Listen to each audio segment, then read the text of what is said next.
we're screwed. Oh, I mean, we're live. Welcome to Jim Norton and Sam Roberts.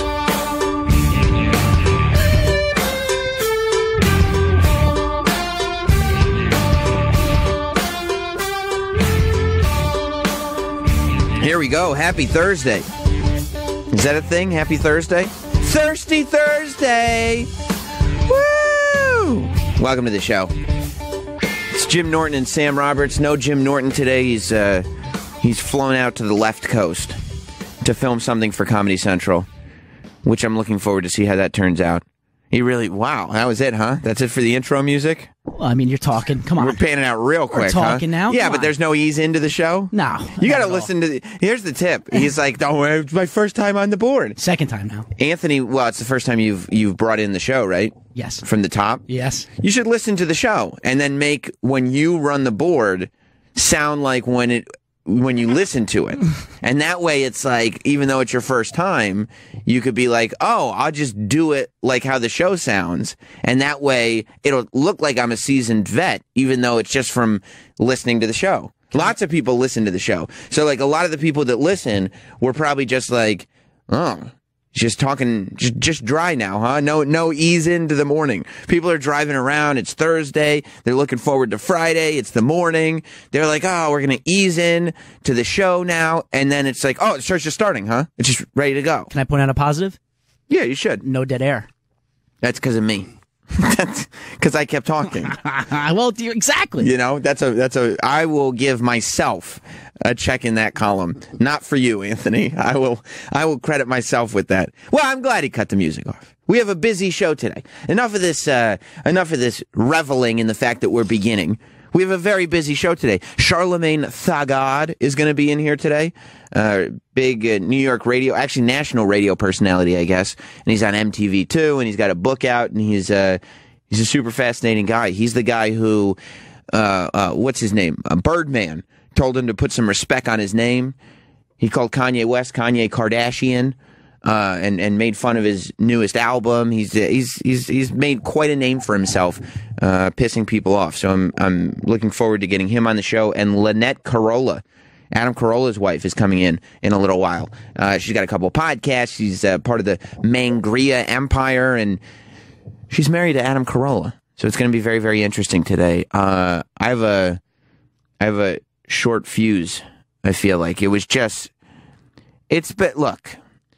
Yesterday, I felt like everything, after the show, I just got my dick kicked in yesterday.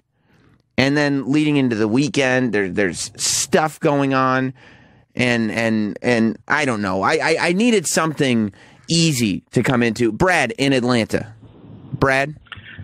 Young Sam, Yeah. I was really enjoying the intro music. I was cruising down the interstate here in Atlanta, and the music stopped so abruptly it almost run me off the interstate. What the fuck's going on over there? Who's that idiot running the board? Well, that's right. So you... Young Anthony is running the board, and it's like people are trying to just cruise, and you're going to cause accidents.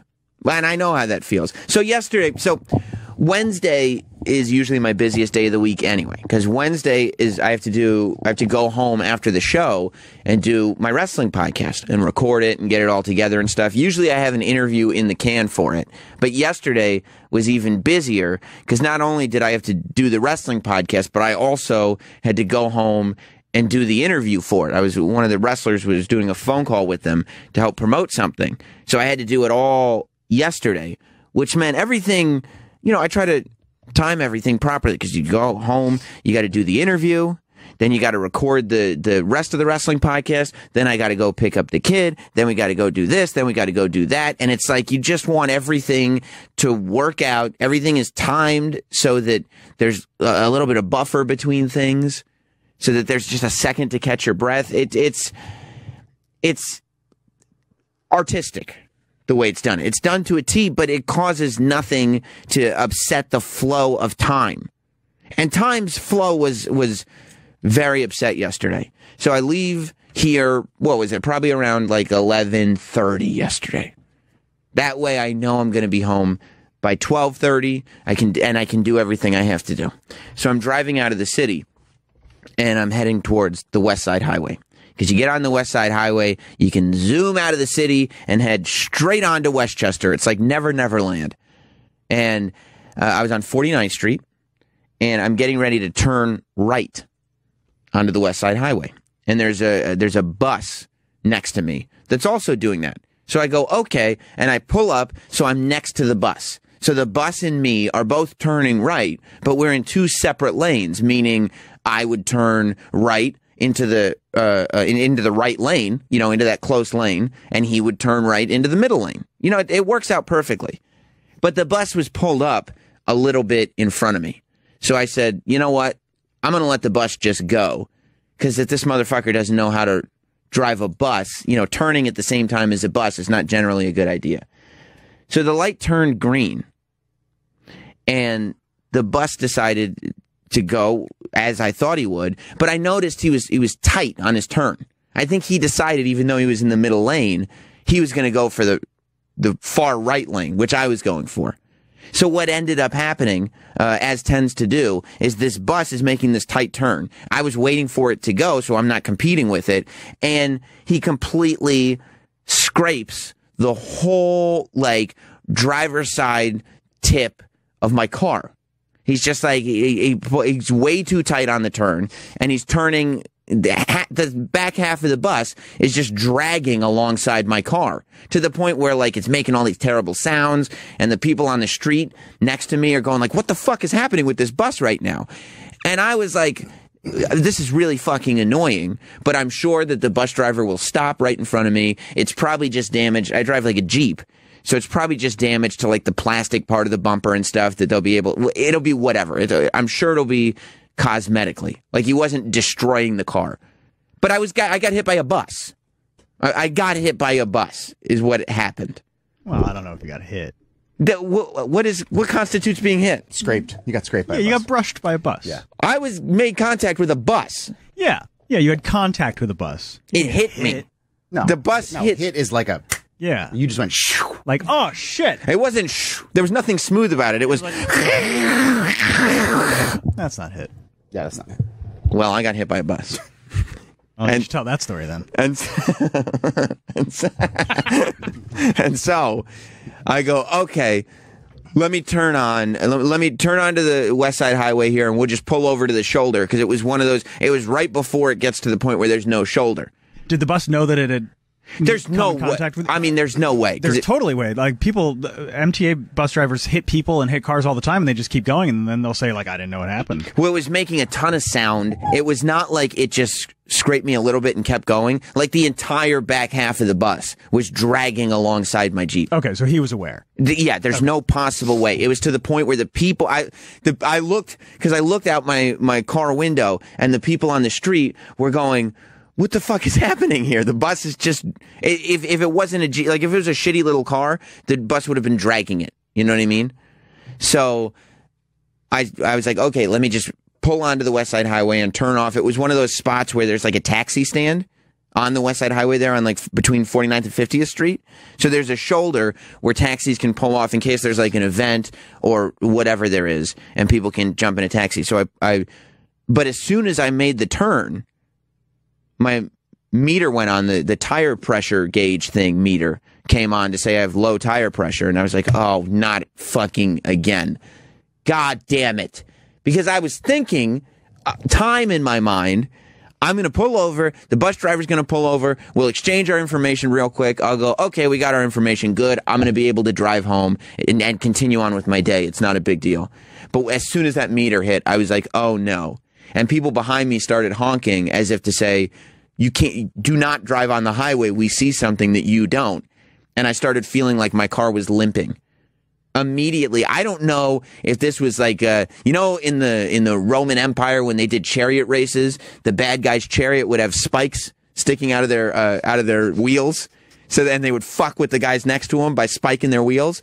I don't know if that's what was on the bus, but something on that bus, as it was scraping along the side of my car, completely ripped through the tire to the point where it was flat. I was driving on the rim immediately. The tire was totally flat. Yeah, that happened quick too. Immediately.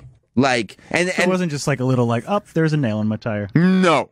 I couldn't, as soon as I started driving, the tire was completely flat. Dunsky. So I was like, God damn. So I got on the West Side Highway there and just pulled off immediately. And as I pulled off, I just watched the bus driving away. Just, he had places to be. He had to go pick some people up.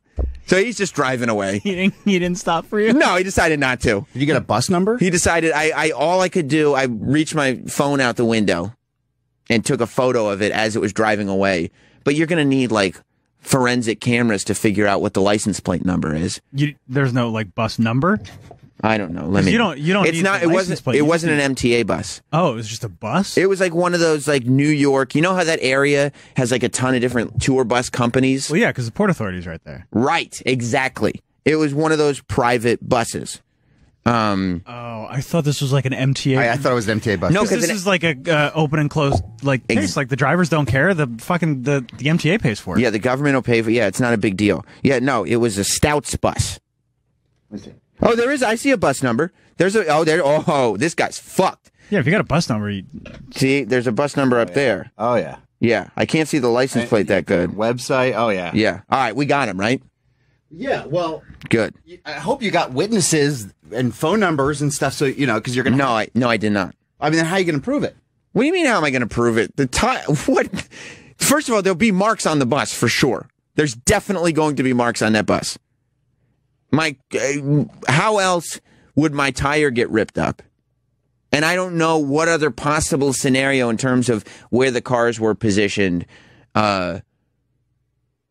it could be. I don't. Sounds That might like be a tough substantial. one. How's it going to be a tough one? Yeah. That might be a tough one to prove.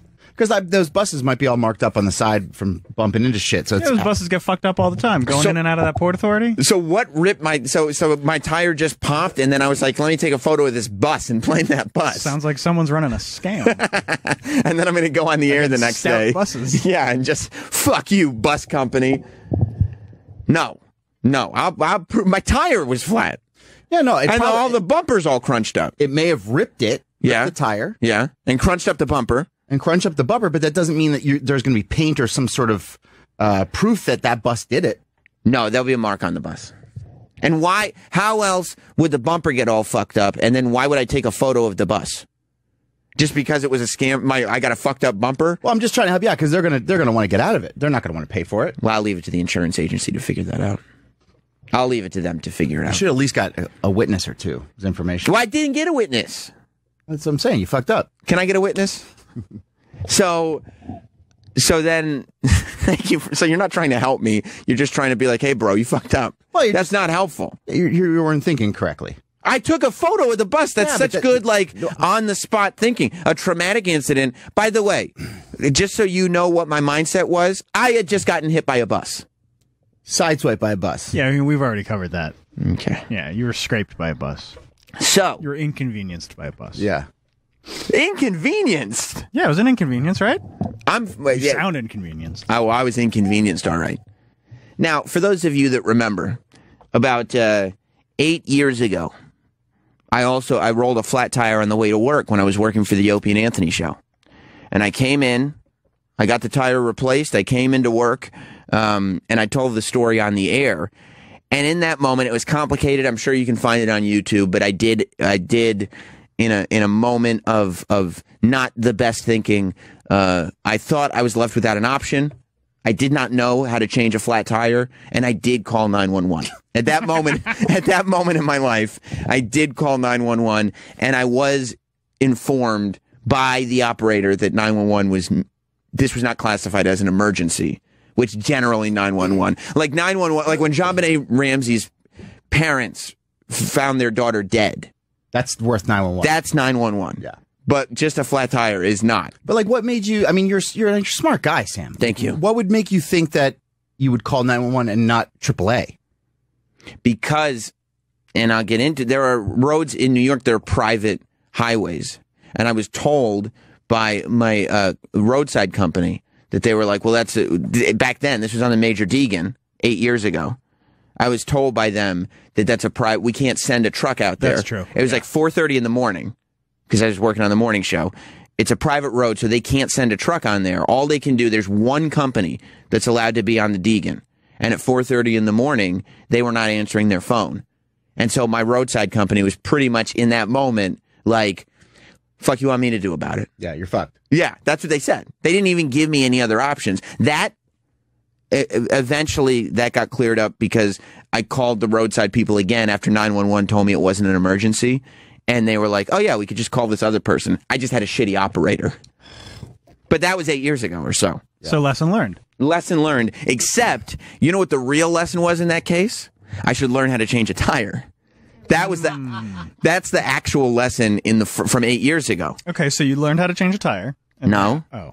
No. I mean, dude, it really is not that hard. No, that's not why. I just had other things going on. And you had in the last 8 years. It's like if you were that clueless on changing a tire, you do have a smartphone that you could YouTube how to change a Jeep tire. Well, I doubt there's YouTube videos showing you how to change a tire. You don't think so? No. YouTube doesn't do instructional videos, No, they right? don't. No, that's more for like viral stuff. You know what's interesting? Your theory of learning how to change a tire? It's exactly how I learned to tie a tie. Just go on YouTube and you just look it up. Yeah. It's all there. I do that all the time. So, yeah, and there's some calls coming in that you're fucked. Well, I'll go to the calls in a moment. But I appreciate you pointing out that there are some callers that agree with you, Troy. That's so convenient. But so I really, it's conducive. It's helpful. We're just trying to help. No, it sounds like it. It sounds like it, bro. You fucked up. It's tough love. Is that that's what I need? What do you want? A bunch of yes men? So, yes, that's exactly what I want. Oh. Yeah, bring Anthony in here. He'll probably tell me how great I am. And you're so quick to laugh when other people fuck up. That's true. So now it's time for other people to laugh at you for fucking up. Yeah, see, that's not helpful. That's a total opposite thing to your first premise of why you were saying these things. But what goes around comes around. Troy, you don't feel bad? No. Yeah. Oh, God. I love this. Well, I'm not even halfway there. Oh, good. When you talk about how the inconvenience of this whole thing. Okay, keep going. So now I pull over to the side of the West Side Highway, and the tire is totally flat. And there's a giant tear in it. So I'm like, fuck. Call roadside assistance. They go like, okay, do you have your policy number? So, I have to look up on the app what my policy number is. You have your card? I don't know where it is. I look on the app. It's 2017, dude. So I got my card. I look at somebody just tweeted a picture of Kevin Pollak and said, here's a live look at the driver. That's Chris the teacher. So when you look up stuff on your phone, you have to take it off your ear and look up stuff on your phone. So I'm sitting there and they're like, oh, what's your policy number? And I go, hold on. And so I look up the policy number and they're like, okay, what happened? And I tell them and they're like, oh, are you making a claim? And I was like, I don't know. I just need somebody to just put a tire on the car. And they're like, there was an accident. Was there damage? I was like, yeah. And they're like, okay, I'm going to transfer you to the claims department. I was like, oh, no, I can make a claim later. I just want a wheel on the car so I can go home and continue my day. It's very busy. And so they put me on hold, and then the claims department is asking all their claims questions.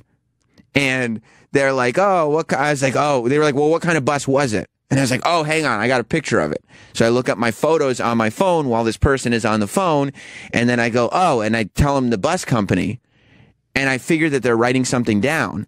And I was probably like, honestly, it was probably 3 full minutes. And I go, are you there? And then I looked at my phone and I realized somehow when I was looking for the photo, they were disconnected. So I wasn't even on the phone with anybody. And I was like, what the fuck? Were you annoyed? Yeah. And I'm like sitting there looking like a dick face because I'm pacing on the highway. There's like a sidewalk, right? But hundreds of people, it's like noon by now, hundreds of people use the West Side Highway. Yeah, it's a beautiful day. Lots of people are riding their bikes. Yeah, they all see me. Everybody's driving. I love this. They all see me. Because we go out to lunch and you get noticed a lot. So I hope people were like, hey, look, there's Sam. He looks like a fucking asshole. No, I got noticed. So. Yeah, this isn't like a private moment. No. And then they're like, oh, I wonder if he got into a serious car accident. And they look at the car and they go, it appears that it's just a flat tire. And he's sitting there on the phone, pacing back and forth. Yeah. Like a girl. Yeah. So, I go, I call the insurance company back, the roadside assistance company back. And this time I'm like, no. No claim for me. I'm not doing a claim this time. I'm going to just tell them I want just a tire put on, and I'll figure out the claim thing later. So I get them on. I tell them what happened. They're like, okay, we'll send a truck out there. We'll get or whatever. We'll get somebody. We'll just send a man. We have a group of men that know how to change tires. And when people like you, professional broadcasters who can't actually survive in the real world, when you guys call us, we just have a man that comes out. He's like your uncle, and he changes your tire for you. Has a set of testicles. Yeah. He's got his balls have dropped, and he can do that for you. Yes, hi. I need some testosterone. Yeah, exactly. So now, I'm sitting there, and the woman's like, I'm still on the phone with her, and then she's like, oh. Wait, what highway are you on? It's called the West Side Highway. And I was like, yeah, it's the West Side Highway. And she was like, well, I don't see that. And I was like, maybe it's the Henry Hudson, because there's 150 names for the West Side Highway, depending on what portion of the highway you're on. I was like, it could be West Street. It could be the West Side Highway. Could be the Henry Hudson. I'm on the thing between 49th and 50th. She's like, okay, I found it, blah, blah, blah. And then she's like, oh, that's a restricted highway. And I started having deja vu. I was like, okay, so what do you propose here? And she's like, well, I'm going to put you on the line with the truck company that can be on that highway, and you'll just have to pay for them to do it and then send us the receipt or whatever. I go, yeah, that's fine. It wasn't about paying for anything at this point. I just want to go home. And so I go, no problem. And they get the truck people on, and that person goes, oh, between 49th and 50th? And they go, yeah. And they go, well, technically that's West Street, so you're allowed to send somebody there. And I was like, fine, just, yes, okay. And then the insurance company goes, okay, is that right? Okay, good. All right, Sam, we're going to send somebody out, and we're going to send you a text message. I go, great. Hang up the phone. Perfect. We're good. I get a text message. They're sending, for some reason, the truck company is in fucking Riverdale in the Bronx, which is 25 to 30 minutes away from where I am, depending on traffic. But there's a truck coming. I got a text. There's a little app. You can track where on the map how close the truck is. Ooh, like Domino's. Exactly. It's a pizza tracker for tow trucks. But I go, okay, we're good. And all I'm thinking is, hopefully they won't decide, do some fucking shady shit and be like, yeah, can't do this here. We're going to have to tow it. And then I have to go to Riverdale and do it because it's just more time. But I go, whatever. As long as there's somebody on the way, that's fine. So, I'm sitting there, probably 10, 15 minutes goes by, call my dad, call my wife, just let everybody know what's going on, just because why not? I'm okay. I'm okay. I just want to, before I tell you what happened, I'm okay. I got hit by a bus. Was your dad disappointed in you again? He thought it was funny. He just was laughing. Of course he did. Yeah. Your dad's the best. Now, this is what he really liked, though. This is the part that he thought was hilarious. 15 minutes into waiting for this truck, I get a call from a number I don't recognize. Hello? It's the insurance company again. It's the roadside assistance. And they're going, hey, you have roadside assistance, but we just found out you're on a restricted highway. And I go, you just said I wasn't on a restricted highway.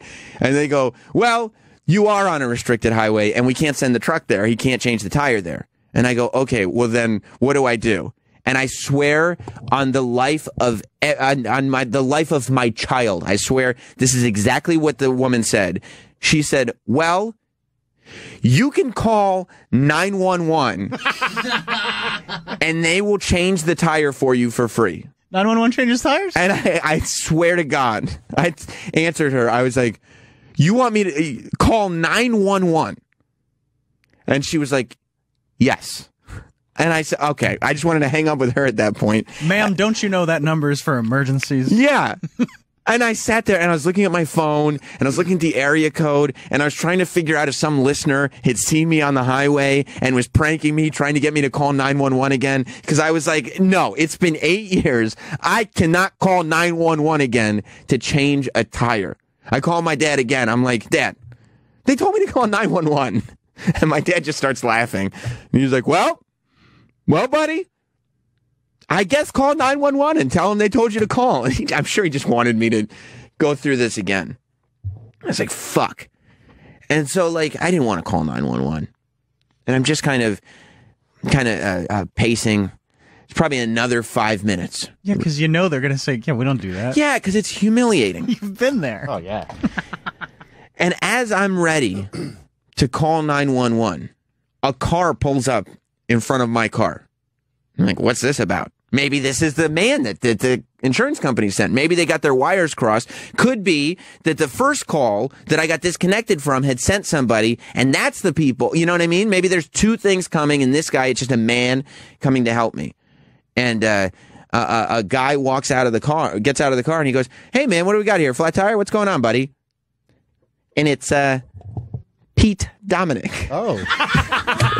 So Pete Dominic. Does he know it's you? Oh, yeah. Oh. That's why I said I got recognized. Pete Dominic, who hosts a morning show here, who it's like, you know, you want to think that in the world of radio, there's this competition about bravado, you know, like, I'm the man with the morning show here. But I need the other man with the morning show to come and help me because I'm a stranded motorist. It shows that he's more of a man. Yeah. No, absolutely. That's what I was like, fuck. And so he's like, "What's going on, buddy?" And I go, "Hey, Pete, you know, it's funny to see you here." And he goes, "Yeah, I mean, this is what he said, because this is how you guys are both right." He goes, "I was driving by. You're unmistakable." Yep. He recognized me physically. And I was like, well, you're probably not the only one then. This is humiliating. And do you still have the license plates? Yeah. Oh, shit. I didn't even think of that. Yeah, I have not Sam license plates. You look like an asshole. I've been wanting to change them for years, and I don't know why I never did. Oh, what a dick face I looked like. You know, it's just funny, though, that you don't think to yourself, look, what's the path of least resistance? Okay. Yeah. The guys, they're not coming. Okay, I'm stuck here. My father can't help me. All right, look, there's whatever, like 5-6 bolts. I have to get the truck up. I have to get the tire off, and I have to put a new tire on. That's all you have to do. It's not. No, I know, but I didn't know how to use the jack. I got the jack out. I got all the tools out. I mean, dude, they make those idiot-proof. It's not that idiot-proof. Did you even try? Here's the thing. I had everything out, and I looked at how it worked, and I said to myself, it's going to be worse for me if I fuck it up. If a man comes, and I just say, I don't know how to do this. I started. I don't know. If that's what. Yeah, that's worse to me. If I like tried to do it and failed. At least now I know my limitations. I was ready though. If Pete Dominic hadn't showed up, I was thinking to myself, do I call 911 again, or do I YouTube how to change a tire? I would have just left the car. I just said, abandoned. I'll get another one. I have to buy a new car. I'm going to walk home Put a from white Manhattan. flag out the window. Yeah. It's an abandoned car. Can you imagine somebody finding a Wrangler on the side of the road and they're like, oh, somebody abandoned this. Wait, the only thing wrong with it is there's a flat tire and there's a spare right there. So free car? Free car for whoever. Hey, look at the license plate. Yeah. Oh, I know that guy. Yeah. Have a tank of gas still in it. What a great day. So Pete Dominic is there and he goes, I go, yeah, I told him the bus story. And he was like, oh, man, any damage to the car? And I was going, no, it's just a flat tire. He goes, no damage to the wheel or anything? I go, no, I don't think so. I was looking at it, and there's no damage to the wheel. And he goes, well, why don't you just change the tire? And so I looked at my coworker, Pete Dominic, and I was like, I can't. I can't. It's like that guy in Napoleon Dynamite who's trying to break the unbreakable Tupperware. And he has to look at his wife and go, I can't do it. I can't. Did Pete look at you with the same disappointment that she had? Yeah. Yeah, knowing that, like, oh. Did you feel like an asshole? Oh, yeah. Yeah. I mean, and it was just every incident was making me feel more like an asshole. And so Pete was like, whoa, did you call AAA? And I was like, I called roadside assistance. And he was like, is anybody coming? And he was like, well, I go, they told me to call 911 and try to get somebody out here. And he goes, let's just change this tire, buddy. It's like, okay, Pete, let's do that. And he got the jack out. And by the way, he could not figure out the jack at first either. It's a difficult to use jack. It's not, he had to look it up, but he looked it up on the internet. Oh. Like with his smartphone. And then he did it perfectly. It took him no time at all. I did help him lift the tires. He'll tell you that too. I helped lift up the tires. So that is... If he could figure out, why couldn't you figure it out? He had experience changing tires. I didn't have any experience doing it. Well, there's your experience. You got to learn it. I know. I got to watch tire videos this weekend. No, you're in a situation and you just deal with it. You go, okay, this is what happened. My experience is when you get a flat tire, you sit at the side of the road and you wait for Pete Dominic. You just eventually, Pete Dominic, like a guardian angel, will show up to save you. That is the lesson that I learned. Pete Dominic will be there at some point. So he figured out the jack and got the car up and everything. And I gave him the tools. I helped him lift the tires. Were you trying to be like as helpful as possible? Mm-hmm. But what I really just stood in front of him so that nobody ran him over. Like, you know how like when a man changes a tire and his wife stands there to make sure no cars hit him? That was like me and Pete Dominic yesterday. Oh, it's Pete Dominic. Hey, man. He's here to save me again. What's going on, buddy? Happy to bail you out, buddy. How are you, man? You made it home safely? Everything all right? And then you know how like when you have like when you're dating a woman, you know, and you say, "Hey, text me when you get home so I know that you're safe." Have you ever done that, Troy? When you're dating a girl and you're like, yeah, of course. Yeah, text me so I know you're safe. Like she wouldn't do that to you really because you're a man. Right. I can handle the situation. Right. Pete asked me to do that, and I texted him when I got home and said, "Pete, I'm home because of you." Yeah, but in that case, it wasn't like you were dating someone and you hope they don't get mugged or raped on the way home. In that case, it was like, hey, I did this thing to your car, right? And I want to know that it didn't break, that it worked. How confident were you that tire was staying on? Well, I wasn't. I left 4 of those nuts loose because I don't care for you. Right. The whole thing was. Yeah. You didn't explain that. You didn't explain that. You were watching me do it, thinking, "Is he sabotaging me or helping me?" Yeah, I didn't know for sure. He's like, Pete was like, "You know what? I wouldn't mind simulcasting the Pete Dominic show over on Faction Talk as well. Maybe the whole time I was thinking about my career. Yeah, that's what I thought. No, I was positive it was fine. I've changed a lot of tires and I put those nuts on as tightly as I possibly could, and I wasn't worried about it at all. You did a great job. In my mind, I just still wanted to know that, hey, I want to make sure that worked. Seriously, how pathetic did I look standing there stranded? And especially when you realize the only thing wrong was a flat tire. Well, your bumper was mangled too. But you could drive with the mangled bumper. It's not an issue. You only look pathetic because I know you and a bit about your background. Mm-hmm. So there was something there, but also because of the model and make of the car. It's a Jeep Wrangler, like a high end, like it's a real. What is it? Like a Eddie Bauer Jeep Wrangler? Don't they have a special kind that you have? It's a sport. It's like the Not Sam Jeep Wrangler. It's a Not Sam Sport. It's nice. Yeah. It's a nice Jeep. And I just assumed that if you went to a Jeep dealership right. and you're like, "Hey, I'll take a Jeep," they're like, right. "Sure. You just pass this man test." Right. And you can take home the Jeep. But do you think I would have passed the man test? Well, obviously you wouldn't have because you can't change a tire. I mean, it's just the fundamentals. That's the basics. For a Jeep, I mean, it's not a Honda, right? That test is different. It's a Wrangler. Wranglers are customized. Like people buy them so that they can do rugged things. Right. Why do you own that car is probably a thing that That's a great question. That crossed my mind. And clearly it's image. Probably more because image. It's not for its functionality. It is not a good car to own to get you in and out of New York City. It doesn't have good gas mileage. It's not a great ride. It's really bumpy. It's a car for people who like to be out in the outdoors and going off road. And I hate the outdoors. Yeah, I don't know why you own that car. I know it's cool, you know. Right. And people assume, like, there is something masculine about it. It's a guy's car. It is until you put Not Sam on the license plate, hence identifying yourself. And so anybody that's behind you knows, and then you go on your national radio show and say, "And I can't change a tire." So, if people don't know who you are and they just see you, yeah, cool. Right. But anybody who does now know who you are, knows you own that car and that you can't change a tire. I have no business driving that vehicle. I mean, I felt bad. Like as I was driving home, I was like, huh. How and when did I learn to change tires? Right. How many have I changed? Mm-hmm. And how would I possibly have survived without it? And when I stopped, I said, who are you talking to? And you said, who was it again? Well, I first called the... I told you that it was, you know... this was a lie? No. It was not a lie. I was just, reiterating because I did tell the audience that my roadside assistant told me the other option. It was either you or call 911. Yeah. Now, when you said that, I just decided to move ahead. Right. Like I had to get home, and I was like, I don't want to sit here and be inquisitive or bust your chops. I just want to help you and get out of here. Here's the problem. You called, just to be clear. Yeah. You considered, or you did call 911 because you had a flat tire. Here's the problem, Pete. 8 years ago, I got a flat tire driving into New York City. This was in a Ford Ram pickup, an even manlier car. It was actually in my car that I owned before this Jeep, which was Bigfoot. Yeah, it was a monster truck. It was Gravedigger, actually. No, damn. It was another Jeep Wrangler.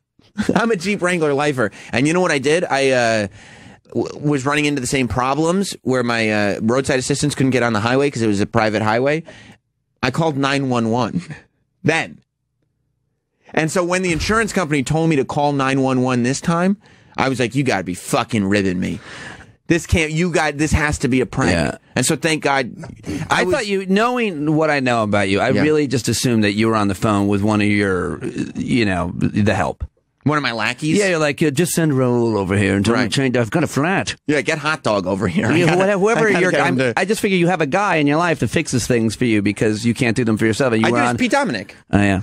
It's Pete Dominic. The fact that I came to help you, have you unpacked that in your mind yet and what that means for our relationship? Oh, boy. I mean, knowing you probably overthought that for a long, long time. Yeah, I knew him instantly. I was like, okay, this is, because to me, I was like, while I was changing tires, I was like, he should just let this happen and not think about it anymore, about us or anything else. I mean, I cannot ever say, like, you have this superior morning show in my mind. Like, I can't. Because of yesterday? Well, how could I possibly? If we got into a radio beef, right? And we have. Not a radio beef, a real beef. We have had our differences. Right. Because I tend to sometimes just take shots. You know what I mean? Like I get into a corner and I take shots, and I had taken. They were what you did. My perception of what our difference over that was, I was very hurt by that, and still to some extent am. But I've gone past it and gotten back to rooting for you, because I actually am not like most people. I'm not competitive. I actually root for people. But more importantly, for me, it was a test too. Like, hey, am I going to see a guy who I know in trouble, and because I've had my differences with him, not help this person? And then I thought, what if it was a stranger? And would I have helped? And have I? And I haven't. So it was like, no, here's a person I know who's in a situation that I've been in, and it sucks. Right. And I'm at least going to pull over and see, if he needs any help. And then I felt better of it, because I want, my radio show, I preach about, like, we have such massive differences over so many serious things. But does that mean that, you wouldn't be there for me if you needed me? Yeah. Right. And so I was like, that's the person I want to be. So regardless of my relationship with Sam or anything that happened in the past, it would be preposterous for me not to stop and at least offer help. And if I can't help, to help, in which I did. The only thing for me is, I did think, well, I could easily die. These cars were going by us like 2 feet from our. I was there to protect you. I said, could you just stand there? And then I realized, well, that was stupid. I'm going to die because Sam Robert, literally, like, the cause of death is Sam Roberts' femur that has broken the skin going through my skull. Like, some car is going to hit you. Sure. It's going to hit me. And I'm just going to have a broken femur. And do I want to die helping Sam Roberts is the question that went through my mind a couple of times. But then I was like, yeah. If you die for me. But if I died, my family and people who know me would be like, you know what? He's a good guy. He was trying to help somebody, and he died. It was a good guy thing to do. It's a good way to go. Yeah. Doing a good Samaritan thing is helping somebody else, I think, is a decent way to go. There's way worse ways to go. Yeah. And really, at the time, texting a friend, I don't think I'm going to make it home because I'm going to shit my pants, and then you go into a ditch and you're dead. That's an embarrassing, horrible way to go, whereas I'm helping my coworker. Right. Who's in a bind. Right. But I felt like I overcame also our past in that moment, too. I felt like that was also my way of saying, hey, if I misperceived that, or if I'm holding on to that thing that happened, this is my way of saying, whatever, dude. Well, yeah. I mean, I still don't care for you that much, but. And I accept that. I think most people don't. But, yeah, that was also, I've taken shots at a lot of people that I didn't actually Mean? Have you unpacked that, like in therapy? Like, what is that? No. Why would you do that? Well, I was in. Why do you do that? If you're saying I have, I or don't. is this you don't? I don't anymore? really anymore. Is that right, guys? Do I take? I don't. Now I take shots at people. I take deliberate shots at people who I want to now. Right. And we've talked about this before. Years ago, I would just take shots at everybody. I mean, it was just. But that was also because like That was the atmosphere. that was the atmosphere, and I was in a jealous place where, you know, I wasn't getting opportunities that I wanted, so anybody else that got opportunities that they wanted, I didn't, it made me feel bad. And You took it personally when someone else succeeded. right, which Yeah. is just, I mean, the Which worst. is the beginning of a lot of people's careers in this business, and then there's something that you grow out of, and you're a new father, and if you're still doing that, you'll be a shitty parent, or you'll Right. No, and raise I a don't- kid who's. But everybody goes through that. But to me, my thing with you was that I had. I didn't want to talk about this on the air because not because it's certainly got to be entertaining, but more importantly because I mentor people as much as I can, and in your case, I was like, here's Sam Robert. This kid is. I think from what I heard on the radio, I didn't know you at all. I would listen to you on radio and go, that guy's really good. Thank really you. funny, and he's young, and there's a reason why Opie and Anthony and Jimmy like him, and it's the same reason why the audience likes him. He's good. He's got a good thing. I'm not going to be... I'm not going to hold it against him that he didn't come up and be brutalized in the comedy clubs the way many of us did. I'm not going to hold it against him that, you know, he was born, you know, his parents are well off or whatever. All that stuff, whatever. Hey, listen, fact is, you're good on the radio. Plus, I was And brutalized here instead of in the comedy clubs. Right. Like anybody that's ever been like, you weren't brutalized, I was like, yeah. Yeah, but it's not the same. I've taken. I've taken. You were publicly abused and embarrassed a lot, and Yeah. but that's not the same as 10 years in comedy clubs, I think, because I can relate to both, and I'm telling you, one's. But you it's know. also. I'm not a comedian, so why would I be? Yeah, no, but that's Right. that's our thing. That's Right. a comedian saying, "Hey, how come that guy who's not a comedian is getting a job in comedy and working?" Or you know that we have this idea, this ego that comedians are the best and we should have these Right. and that kind of thing. No, that should never be held against you. Of course not. No, but so my thing was like I then sought to try to help you out because I thought you were super talented, and you know we talked a bunch. And whether or not you even wanted my help, you were happy to. I want basically, everybody's help. I'll tell you when I wanted your help. Yesterday. the help I was offering you basically was navigating this company. That's what I Yes, was, and you gave me a lot of advice on. 'cause Like, I know this company Yes. and all the people, and I thought you were really talented. And then when you went on with Ron, and he asked you something about me, and you made a comment that was less than complimentary, when I was just like, hey, I'm all for ball busting. And there's 1,000 things you could do to bust my chops for sure. But that seemed out of left field, and I was real let down by it because I was like, I don't want anything from Sam Roberts ever. Like, I'm just trying to help you out because I think you're talented. You never need to do anything for me. Just as I said yesterday in the text, you're like, I owe you. And I was like, that's not my belief system. You owe me nothing. Pay it forward. Go help somebody. I mean, in your case, you can't help anybody change a tire. I don't know how to do that stuff with their career. But no, you can with your career, as a matter of fact. I'm joking. But the point is, what I didn't want any favors from you. I just didn't want, like, I thought that was... And your response to me calling you out was, yeah, you know, I traffic in this very negative, or our brand is like negativity. I'm like, okay, good luck with that. Like, Right. But we're done in terms of me doing anything for you. But Which I I still think you're funny and everything. And I still wanted to change your tire. And now I would love to, you know, do more with you on air and whatever. Any ideas you ever want. And I'm psyched that you even invited me on your show. I wish Jimmy were here. Yeah, well, that's That's the only reason I came. yeah, no, I was totally. really devastated when I walked in and I didn't see the back of his head. And it's also like, and anybody that works in this environment, or had, not in this environment anymore, but in the old environment, would tell you that, like, we all, Travis and Troy, really, I'm talking about, we all got so skewed as to what reality was in terms of what is cool and acceptable my and everything. team and everybody else in this company watched you guys become that way and felt bad for you, knowing it was crazy. knowing that at your cores, you're good people who makes bad decisions like the rest of us. But more importantly, that you're being conditioned to some extent by your audience to cater to this really negative brand of where it's. I mean, I'm a comic. I came up with all these guys at the Comedy Cellar. I get it. I love it. I think it's entertaining. I can't sell it. I'm not that guy. And Right. that's why I got out of stop being friends with a lot of those guys who are awesome comedians. I could name all their names. I wouldn't even mind. But I just was like, I can't. Like Patrice O'Neill, I stopped like hanging around with him. because it was like, man, that guy, and he was the leader of all that here, and everybody else followed, and it's certainly entertaining. A lot of people that buy it, but I saw you guys just getting too comfortable with that negativity, where it would be like you were on your own team here, and forget about all the bullshit that we would always deal with, like you're better than us. And it's not that. It's like, hey, don't be a dick to me in the hallway. Right. And definitely don't be a dick on the air. I don't need that at all. Right. And like it is entertaining. Don't get me wrong. But we were also like when I went on with Ron and was like taking shots, in my mind, the stuff that I was saying about you, and that was when I think your channel was launching. It was real and stuff. subtle. It wasn't hard. It wasn't overtly mean. He asked you about like our channel launching and what you thought of like me, and it just wasn't complimentary. Yeah, I don't even remember. And I was like, if you said something funny mean, like something real mean, like that bald hack or something, I don't know what it could have been necessarily. I probably would have always taken it wrong, basically, because what I was doing behind the scenes trying to help you. You're being a good guy. All I would have wanted in that case was, I'm really, as much as I'm always jealous of everybody, because that's my weird thing, that burden I deal with, that we all, to some extent, deal with.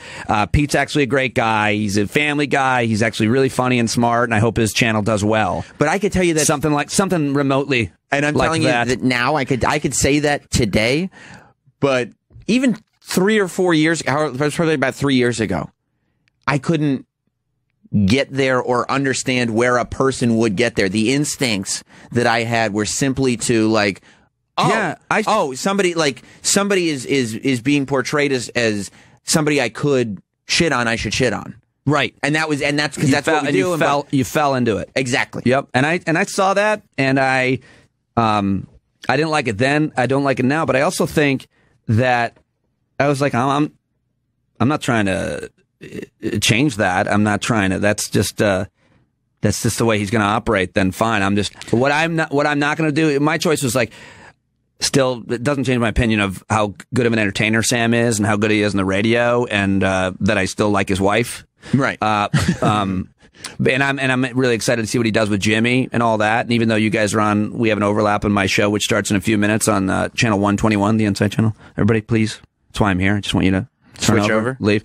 No, I was like, I'm still, hey, always saying hi to you, always being cool. But there was a weird thing when I was like, not a weird thing. I shouldn't say that. Like, it never occurred to me that I wasn't going to help you. If I can help a person for whatever reason, I have the skill set or the resources, I should, because honestly, that's the behavior that I would want to role model. And also, there's an interesting conversation I had, and I'd love to have with you now or another time, about collaboration versus competition. Right. With this, see, here's what happened. How much pie is there? You want to eat the whole pie, not to let anybody else have a piece of the pie. And I'm a socialist. I am completely about collaboration and have preached that. But what happened was I had to get out on my own to get to that place and realize. Interesting. I haven't seen that because we haven't talked about it. Exactly. And I mean, you can ask. I think that Troy and Travis are both leading literally different lives now, and I can see it in their faces and in their language and in their body movement. And I don't know either Travis or Troy very well at all. I mean, Troy barely even I barely even say hi in the men's room anymore. Not that we ever really knew each other, but I hope that means living like healthier, like feeling better when you come to work, that you're not going to get embarrassed or shit on, and feeling that people are going to recognize your hard work. Like, my team is like the most amazing team. I argue, and this is that my team, Chris, Alfred, Melanie on the Inside Channel on my show, Stand Up with Pete Dominic, we're the best in terms of the way that we collaborate, the way that we root for each other, try to help other people here and stuff like that. And I'd love to see that type of attitude with more show teams here and helping each other out, as opposed to like, there's no reason to compete. Doing the night show by myself. Yeah. That was humbling. No, it wasn't even that it was humbling. It was building the fan base and getting to change my perspective. That was literally the best thing to come out of it, that it was like this. Don't you think we should not say the phrase building the fan base on the air? Why? That's what you're doing. No, you are, but right? Just don't pull the curtain back. Why? Like building a fan base Yeah, for a show. Hey, so how's your fan base? They know this is not Samsonites. I mean, it's a cult at this point. Like, you know, It's not what? It's the not Samsonites. Oh, that's your. Do you have a name for your fan base? I'm sorry, I'm not in. They're a cult. Like I didn't realize that. Is there a hashtag I'm missing? I'm looking up at Twitter. Look, there's not Sam Cuddly Bear. You'll see him. Not Samsonites. Yeah. You've always been good at brand building. Hashtag fully erect. No, I should say that, the people that listen to my show, the stand-uppers. I don't know. I don't have a name for my fan base. But like Troy, Sorry. I think, go ahead. I think you understand. I've had conversations. I don't know if I've had the conversation with Travis, but I've had like all these conversations with Troy where we would sit there before the night show after a month of doing it and kind of cleansing where we had come from and been like, are you as mind blown as I am at how different every aspect of your life is? And how like you're I'd able love to be party to hear those conversations. Dude. Because I don't know how you guys. I don't think listeners and fans understand. They can't ever that toxic atmosphere that was created here and continues to be created and here and other places, different shows, whatever. That is really entertaining for a listener. Yes. But when you're in the middle of the car accident and the toxicity, it. I imagine, and I look at you guys, I don't know how you did it, because when I was going through that, I stepped out of it. I made a choice. It's like, I can't be in this toxic, it's tearing me to pieces. And when I would see you guys doing that to each other, I'd laugh, but then I would think, man, one of these guys is going to do something to himself or someone else, or just get himself fired. Or you don't know, though, when you're in the middle of it. You don't realize what kind of effect it's having on you or how severe it is. Well, and people that's are different. And that's like, but I knew. But I joined up when I was 21, 22. Right. You didn't know better. You didn't have perspective. Precisely. So that's why, like, I was caught off guard that you would take offense to anything that I was saying, because I was like, what? Isn't that just the way people are? Right. And I explained to you that no. Right. No, people are inherently not that way. When if I have you over to my house, if I do a favor for you, my ideology is simple. If I help you out, I need nothing back from you ever. Right. But I definitely don't want to be shit on by you in a public way or anywhere else. I don't want that. Right. Like, I just want you to see that behavior that I did for you and do it for somebody else. And I'm not noble. I'm only doing that because Greg Giraldo did it for me, or any number of comedians did it for me. Right. There are all kinds of kind of unspoken behaviors and role modeling that the good people do, and so that was surprising to me. I mean, Troy, that's the atmosphere that you were trafficking in. Talk about the colossal change in perspective. Well, yeah, I mean, you just have no idea how toxic the previous. I have some idea. I don't have the idea, obviously, the real intimate specifics, but working here and being friends with people that were. I have an idea, but I don't want to say I have. And you also got to understand where we come from, where Sam comes from, and that's the whole situation. I mean, I saw you with a razor one time in the men's room, and I'm joking. Oh, but I imagine it was bad. Was it? Yeah, it was bad. So we come from this place where you start drama with, because to hear everybody's getting along up here and it's one big happy family necessarily isn't that much fun to the listener. Right. One of my favorite things ever growing up listening to Howard Stern was when there was fighting going on. And this person's angry at this person. Conflict. So that's internal conflict that you in your car can witness. It's entertaining as hell. So I kind of think maybe, I don't want to speak for Sam, but I think maybe that's where he was coming from. Then maybe you go on your show and you're like, hey, Sam Roberts. And sometimes you can laugh. But I never went on my show. Did I ever say anything about you? No. I don't think I ever. I mean, I never fired back. I just said I'm done helping him. That's the only choice I made, was I'm done, because I was doing a lot of things behind the scenes about Sam. Like, I think the best thing you can do here or in this industry, any industry, is you can go behind someone's back and say a good thing about them. And especially if it comes from a rando person. In my case, for Sam, I'm an on-air talent here person, and I'm saying something to any number of high-ranking people good about Sam. That's the best thing you can do, is put a good word in without being asked to, And so I wasn't doing any of that. But back to your point about, I always heard and still hear that kind of radio. I get it. I think it's almost unoriginal now. Like, now it's like it's easier to have a conflict and to embarrass and exploit each other's insecurities and horrible internal problems. It's so entertaining, but it's harder to do something, I guess you could call it more traditional, and just do a really entertaining radio show without tearing each other down. And furthermore, in my opinion, it can't be sustained. It wasn't sustained with Opie and Anthony. It wasn't sustained that's right. certainly with Artie and elements of People go Howard. crazy. Yeah, I mean, I don't know what's going on exactly over there, but it's not easy to be embarrassed on the radio.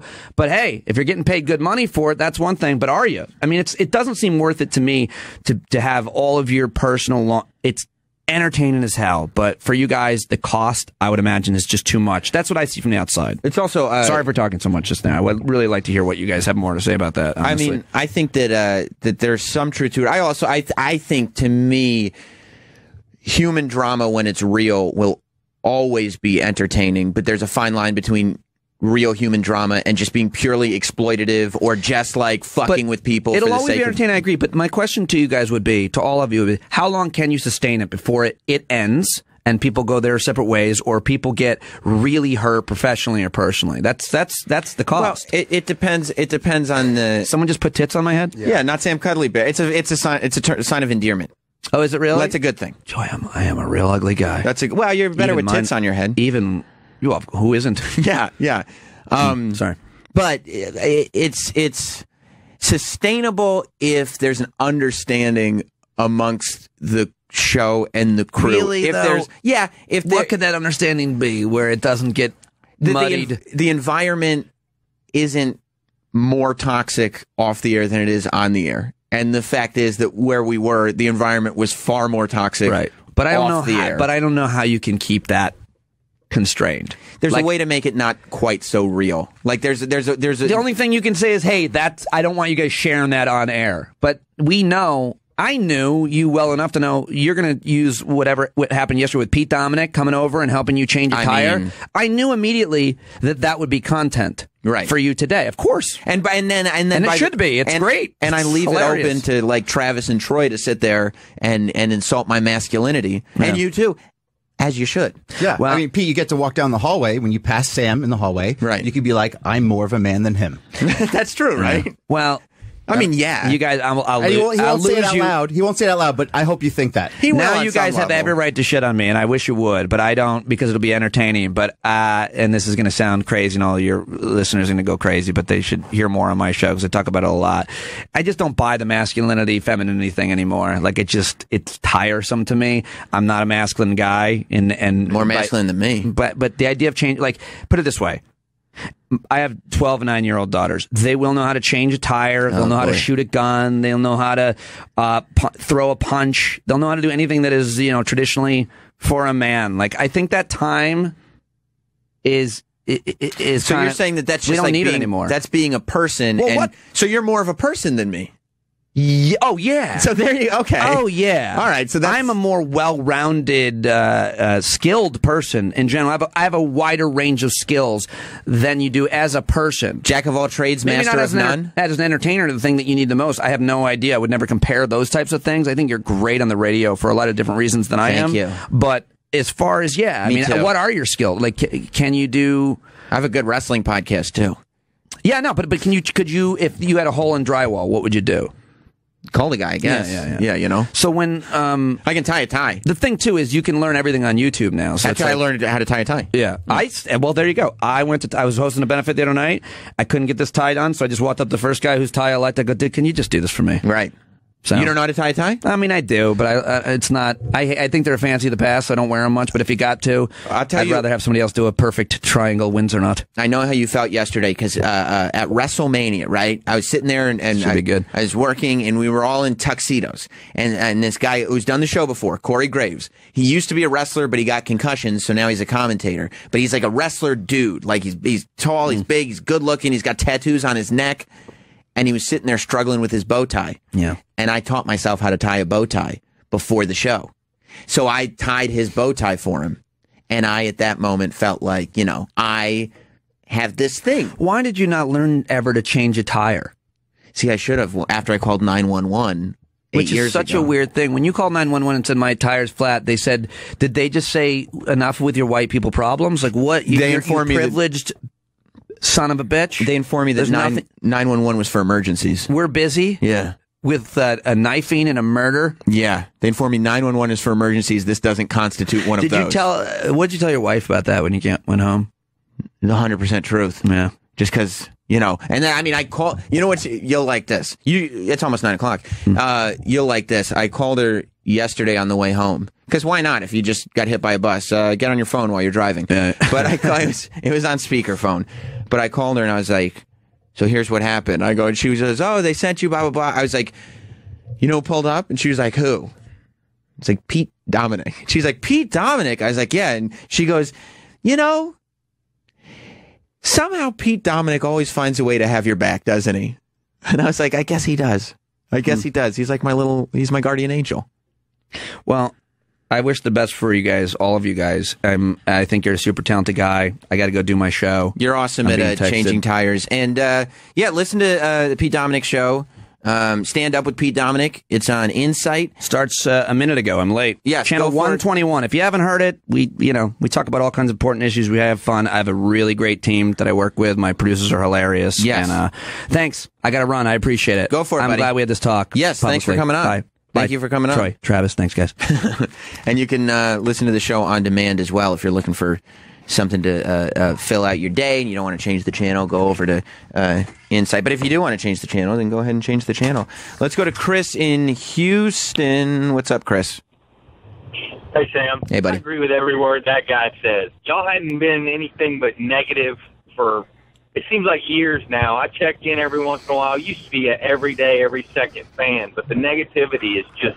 Yeah, I mean, I just feel like crap. I tend to agree with it. That's I think that, you know, without being like, you know, and this is what happens sometimes. There are people who decide, well, we're going to be more positive, but they're just shitty people, and you can hear and see in what they're doing that just saying we're going to try to be more positive and then not letting people make fun of you is not the same as not being negative anymore. And a lot of it, a lot of it happens behind the scenes. You know, I think if anybody listened to the night show, and if anybody listens to the show that I do, this show with Jim, I think that you can hear that we're having a genuinely better time, that it's not a show about negativity. You know, we had Voss in yesterday, and we busted his balls for the entire show, but it wasn't about, hey, let's make Voss feel humiliated. It was about, obviously, those three guys are friends, and they're having a good time. Yeah, making fun of yourself is not right. a negative thing. Voss is the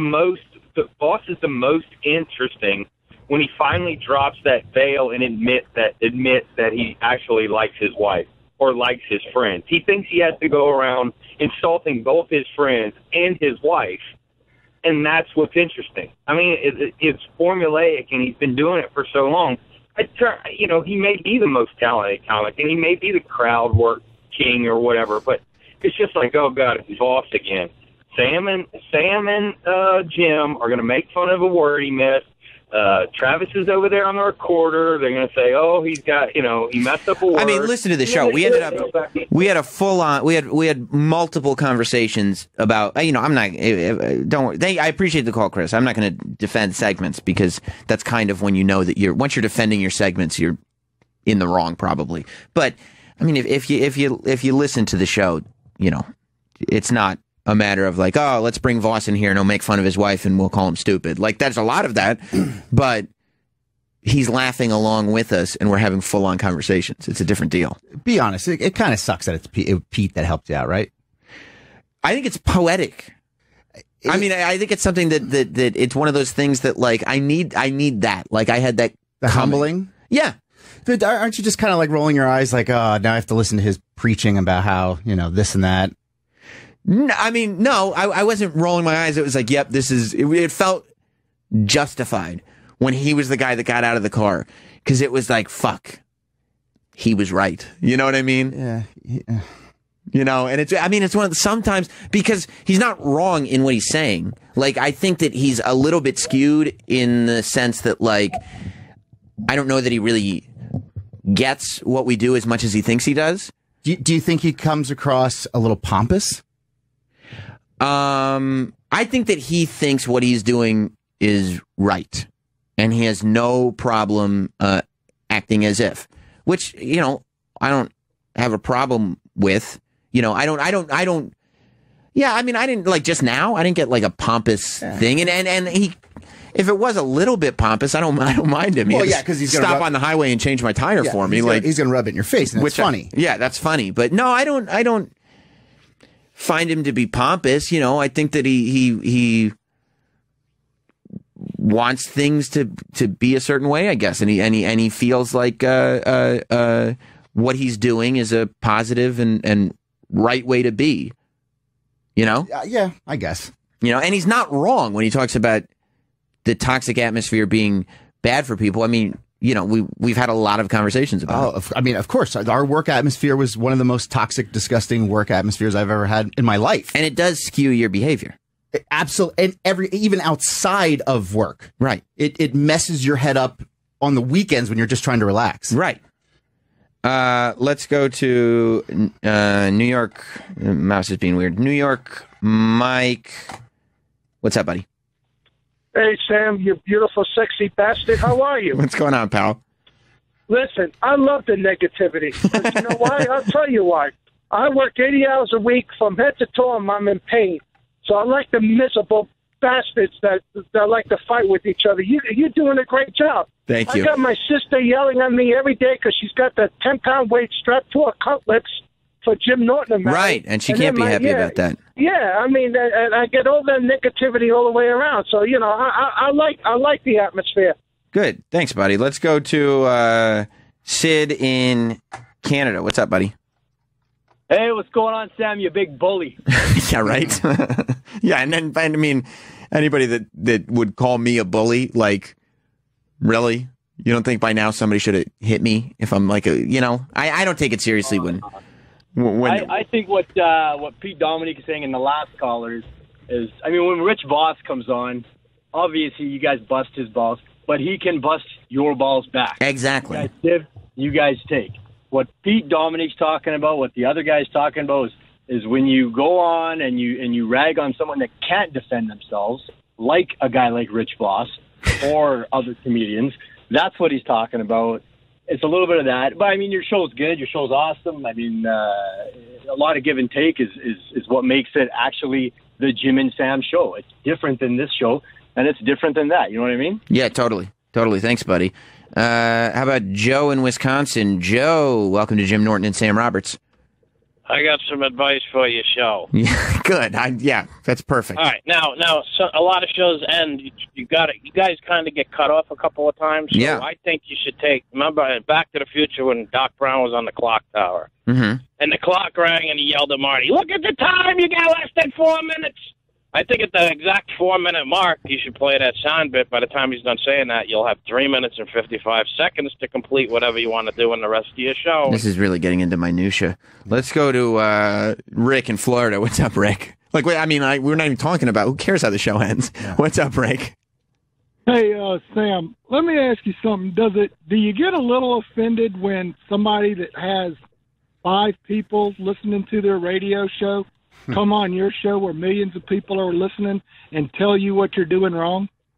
I mean, no, I wasn't offended by, if you're talking about Pete, you know, I'm not offended by anything Pete said. I think that there's a balance, you know. I think that the amount of negativity that's on the show that we do right now, I think is the right amount of negativity. You know, I don't think that generally speaking, people want to listen to like a self-help radio show in large. I mean, some people do, but the audience that we talk to doesn't. I think people just want to kind of laugh and kind of be entertained, and sometimes know that the person on the radio also has a shitty life because they have a shitty life and they want to know about it. And you know, I don't think that there's anything wrong with that. I think when you start to develop symptoms of PTSD because you're just getting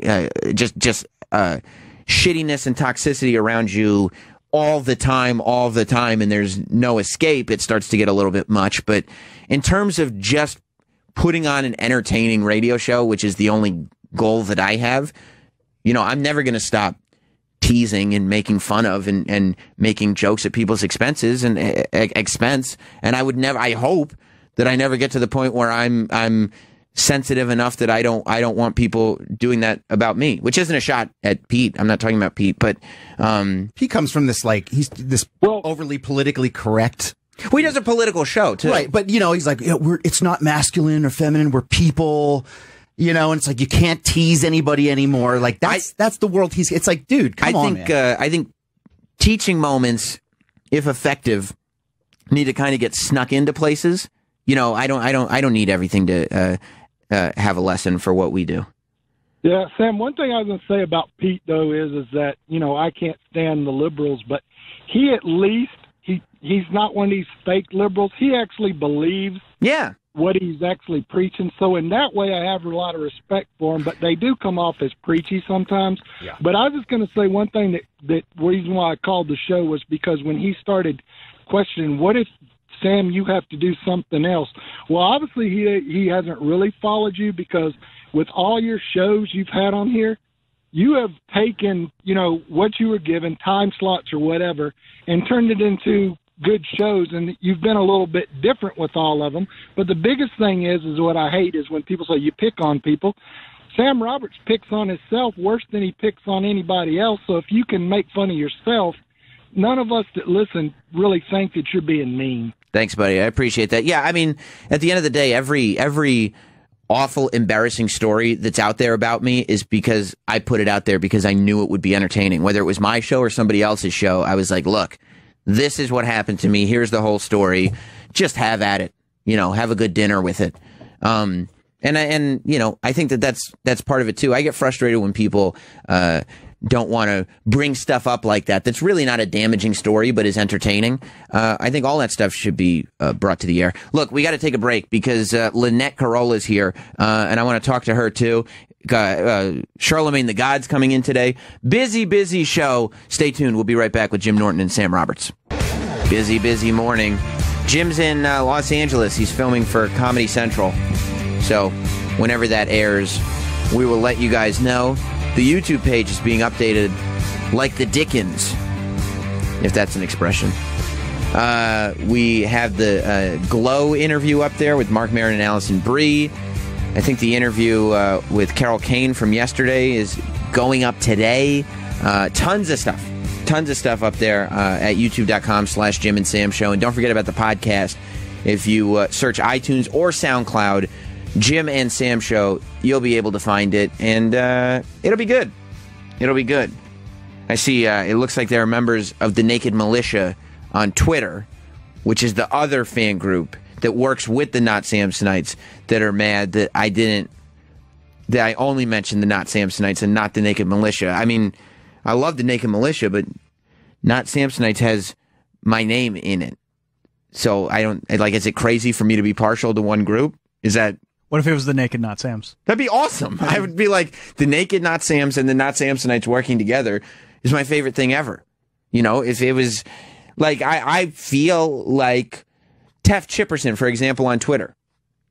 Travis must love him because it says Teft. Like, what? Yeah, but there's a few of those. What could be better? And I like them all. Is Lynette Carolla here? Yeah, Roland's bringing her down. Oh, okay. She's married to Adam Carolla. I want to know about that.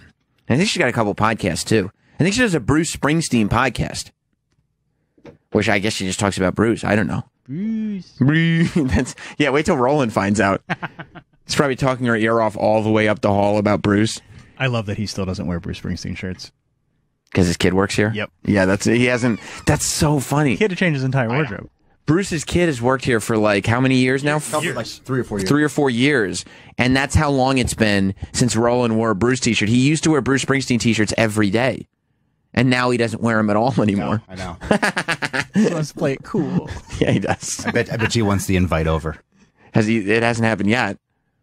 It'll happen. Not that we're aware of. Yeah, maybe it has. Maybe he's hung out with Bruce and he just wants to keep it under the hat. We can go to my place or we can go to yours if you want. Whichever one you want.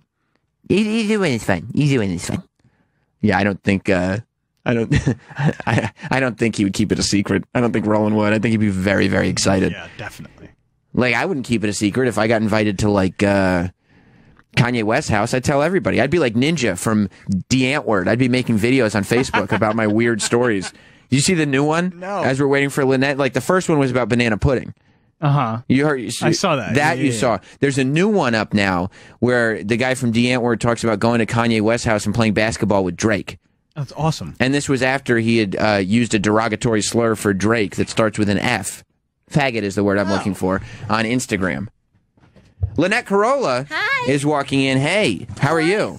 Good, thank you. We were just talking about the guy from DeAntwoord telling strange stories about being at Kanye West's house. You've never been to really? Kanye West's house, have you? I go there every Wednesday. You are. That's your Wednesday spot. I'm kidding. Do you and Adam hang in celebrity circles at all? Not at all. Does Adam hang out at all? No, not unless he does. And if you're a car guy, girl, or you are into architecture or racing, and that's about it. That's it. And you like the sound of his voice, and you'll listen to him talk. He talks your ear all off. So it's the, does he talk? Papi. he dominates conversations. Oh yeah. He would hate being here. The whole first hour of the show I was spending talking about how I rolled a flat tire yesterday. And and I mean, I just had to basically sit on the side of the road until somebody that works here came and helped me because I don't know how to change a tire. Really? Yeah. He would. He would ridicule you. That's for sure. Quite a bit. Well, what's going on, Lynette? What's got you in New York? Thanks for having me. Yeah, of course. I love New York City, first of all, because I grew up in L.A. and I hate L.A. You do? Yeah. Why? It's the worst. It's crowded and smoggy, and people are assholes, and I think everybody in LA is going to LA for something. They're there because there's no roots in Los Angeles. And out here in New York and on the East Coast, there's generations that I've noticed that, people are just more genuine, I think, out here than they are in LA. But I'm here because I'm here for a bunch of things. But I'm promoting Corolla Drinks because that's my day job, running the Corolla Drinks side of the Corolla stuff. Yeah. And we're having a bar crawl in Seattle this weekend, and doing a show at the Showbox Theater. We're doing these comedy music tours now that we're sponsoring. Corolla Drinks is sponsoring? Yeah, we just started this, and it's this weekend, and we're doing a bar crawl. There's 4 places that we're hitting in Seattle, and then we're ending up at the Showbox Theater in Sodo, as they call it. So you're in charge of you run Corolla Drinks? Yes. Is that something that is Adam kind of hands off on that, or does he micromanage? No, he's hands off. The only thing he's micromanaged is the flavor and the taste and all that. Gotcha. So when we did the IPA, he was very involved with that. But other than that, it's something that's just as a fluke. Like when you're George Clooney, it just falls into your lap. Because he just sold his thing for $1 billion. Insane. So that's what I was going to ask you. Clooney just sold his tequila brand, right? Right. For $1 billion. Right. Do you look at that and be like, that's kind of the direction we need to go in? Yeah, it would be nice. Yeah. How did you guys get into the alcohol business? Well, it was a fluke. I mean, he loves his red wine, and at the end of the night, he was talking about on the podcast that at the end of the night, he likes to get his buzz on, and he had a little bit of vodka and a little bit of red wine left, and he mixed the two, and he put in a splash of orange juice, and he said, I made myself, a little cocktail, a little mangria, and he said it, and then people were tweeting him saying, Ace Man made myself a mangria last night, and then Napa came calling and said, if you're interested, we'll bottle it for you and send you some testers and whatnot. And then it just started. It just started happening. And we don't know how to sell alcohol. We're not in the alcohol business, but we definitely have, the outlets to sell it. So, right. Then we got a guy that knows, 35 years of the alcohol business on board with us. And then we were in Bevmo and that kind of stuff. I mean, took time, but then he just, he's like, this is something that our kids can run someday, because let's face it, our kids aren't going to college. They're no scholars. So they got to do something. Podcast money doesn't sit it's good for right now, but you can't leave the podcast to somebody else. No, you cannot. No, no, especially those two. They got senses of humor, but they're not that great. They can't talk. So they don't have the gift of gab like Dad. No, not like Daddy. That's unfortunate. When did you guys realize that like, these aren't kids for the entertainment business. Age 4, Oh. they started talking. So everybody's like, oh, my kid is so brilliant, my kid is so funny, and you guys were like, no, this isn't. You guys are very average. Yeah, subpar. How does Adam feel about? I was listening last night. It was like years old, but a podcast he did with Dr. Drew, and you guys were kind of completely, almost without humor, like really on a clinical level, getting into the psychology of you and Adam's relationship. Like, I would be pretty unhappy if my wife was going around doing podcasts and just talking to the people that I knew and my audience about like me, and I wasn't there, and it was like, he talks too much, and he's not like he doesn't care about the relationship. He doesn't show up to the kids like games and stuff. I'd be like, why would you do that on a podcast? Yes, well, I'm used to it. I've been with Adam for 21 years. Wow. So when I first met him, he was doing Loveline, and he had Victoria Silvstedt, the Playboy model, in studio, and he got her to flash her boobs, and then he called me at like 12:01 and said that was just that wasn't, I was just radio talk, that's not, I wasn't anything, and I was just dating him. They just started dating him, but he does talk. Yes, I'm not a big fan of him talking about us and our relationship, and but at the same time, I feel like his audience have come to know me, and some of them hate me. Do they? It's one of those like hardcore dudes that like she just sits around and spends money all day or whatever the fuck. I don't even know. This like weird fantasies that they create, those trolls. Yeah. But for the most part, his fans are great, and they've been supportive. But they will tweet me now and then and say, he was talking about this, he was talking about that. I'm not a fan of it, but And but is he a fan when you do it? He's not a fan. No. He did not want me to be in the public eye. But with social media, things just, he talks about me. Right. And now, he talked about me. There was no Twitter. Now there's Twitter. Now I have a Twitter account. Now people are tweeting me. Now they're starting to know me. Now there's pictures on Twitter of me and my kids. He's talking about the kids, Instagram, blah, blah, blah. Then he passes off the Corolla drinks to me. And I said, well, I'm going to have to promote it and do stuff and travel, whatever. And he's fine. He's okay with it, but he's not a fan. Don't you podcast as well? Yes, I have a podcast, for crying out loud.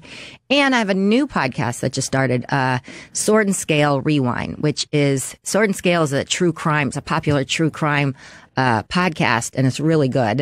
And my co-host Stephanie Wilder-Taylor of For Crying Out Loud, we talk about that podcast a lot. And the guy came calling and said, "You guys are such fans. Why don't you do an after show of each episode?" He's done 90 episodes.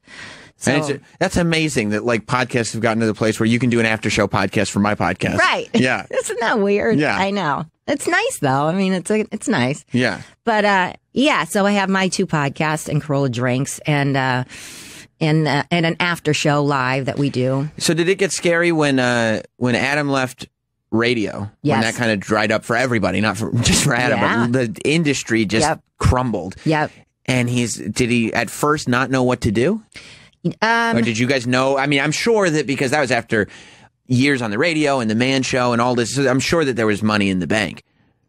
Yeah, but not the way he spends it. Right. Not enough to live off of. Right. So was it yes, it scary? Was definitely. Yeah, it was 2008. He was doing morning radio, and they said we're flipping formats and we're getting rid of all the talk. And CBS Radio just flipped, and they said you're off the air at the end of the month. And he started talking on the radio. He said he was going to go off the air at the end of the month, and people were streaming his radio show over the internet. So there was already in 2008, 2009, there was podcasts, but nobody knew what it was. Right. And people were saying, you have a show going, you have fans in Hawaii and other areas of the country. Why not just continue on the internet? Why don't you just do your radio show on the internet? And one thing about Adam is he's not technology savvy at all. So he just said, all right, well, how do I do that? And his tech guy set him up at home with a microphone and just said, all right, just talking in the mic, just continue now talking. You do your show. Yeah. Right. Just do it. And so he went off the air on a Friday, and he said, if you want to continue listening, go to adamcarolla.com. And on Monday morning, he was doing a podcast out of our house. Did you have any expectations for it? No, I didn't know. I knew he was just going to continue doing what he does, which is talking into a microphone. But he's got like Jimmy Kimmel was his first guest, of course, and then Dr. Drew, and, right? Seth, whatever, like his Andy Dick, like people that are in the little circle. They were very nice to come out and hang out at our house next to my kids' nursery for an hour, listen to Adam talk. Help him out. And there's no real business built in either. There's no No, there was nothing. How do we monetize this? How do we do anything? It was uncharted waters, and he was saying, listen, we got to tighten our belts. And also, Adam never did stand-up at all. And his friends told him, you should do stand-up, and he's like, I'm not that guy. I don't know if I can't do what they do. And he just said, all right, well, now that I'm doing nothing but talking into a microphone and recording and putting it on the internet, I got to humble myself. I got to go around the country. I'm going to go do stand up. And he did. And he hit the road in 2009, 2010, and still on the road. But he went around the country and promoted his podcast at live shows and did stand up. And do these, at this point, don't radio networks feel like complete assholes for realizing that now he's talking to millions and millions of people every day, and he doesn't if a radio company came to Adam Carolla and said, we want you, he'd be like, what? You can't afford me? Do you know the base that I've built on my own? Yeah, right. Do you think that they realize at first, CBS Radio said, oh, well, now that you're doing a podcast, what if we helped you monetize? What if we got you some advertisers? You're still under contract with us, so why don't we see if we can get something going? So they did in the early days. They got some ads, like Adam and Eve kind of stuff. Sure. And then in the first year, but then Adam was, I was helping him a lot doing research, like how do you monetize? What do you do? How do you get the advertisers? We had the sales people at CBS Radio helping out, and it just started going from there. And he was very every day, 90 minutes, consistent, news girl, drop guy, continued doing what he was doing, but just on the internet. And I think the other radio stations, I'm sure they probably, I don't know. I don't know what they thought, but CBS Radio was nice in the beginning to help us out. And then, but did Adam decide to move on, or did they say okay, your contract's up, go figure it out on your own?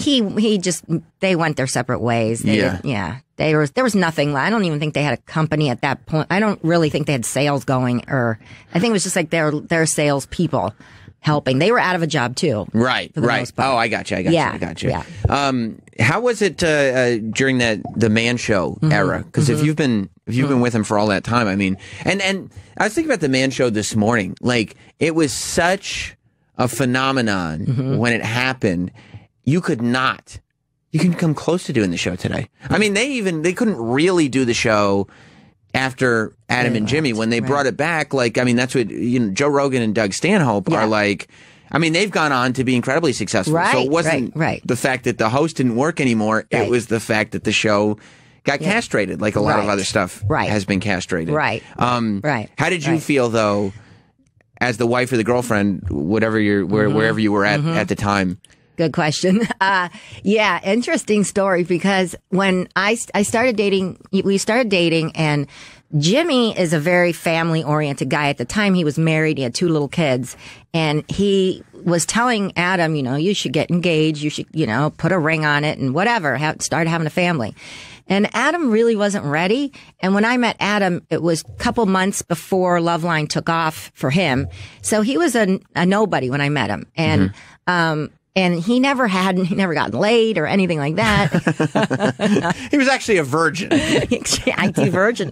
No, so, he was just, he didn't experience life until, he started becoming, as a successful guy. He wanted to experience life single. And, but Jimmy was telling him to get engaged. So he got engaged, but then he went to Jamaica to Jamaica with the Juggies from the Man Show. They would travel with the fucking Juggies. Of course. And it drove me I don't know, honey. I don't know. insane. Comedy Central wants us to travel with them. It's really not my choice, but yeah, we have to. I know, right? We have to travel with the Juggies. That's what the God. fans want, I guess. I don't know. I know. Supposedly Jimmy didn't like it, but that's what Jimmy doesn't like it either. You know, neither There one you of go. us are having a good time with this. Yeah, no, I'm sure neither one of them. Who wants to travel with a bunch of large-breasted blondes? Yes. Like, no, that sounds awful. awful. In their bathing suits constantly. Oh, I yeah. know. They probably didn't even pack clothes with them. Just No. underwear and bathing suits all the Yes, time. G-strings. Gross. Bitches. No. Yeah, awful. Awful. Yeah, so he was traveling, I was having a good time, and Dr. Drew said to him, "Dude, you can't marry Lynette now. What are you doing? Like, I mean, he wouldn't have said that if Adam wasn't, questioning it. Like, he's like, I'm not really ready to get married. I'm enjoying life, blah, blah, blah." And then Drew said, you gotta break up with her. And I'll never forget. I came home. I was working at ABC. And what were you doing? I was working in comedy and scheduling for prime time, and programming scheduling for prime time. And my boss was a huge Comedy Central fan, like loved comedy, and he would sit there. And Adam broke up with me, and I came home from work. I walked into the door, and he was crying, and he said, we can't get married. I can't do this.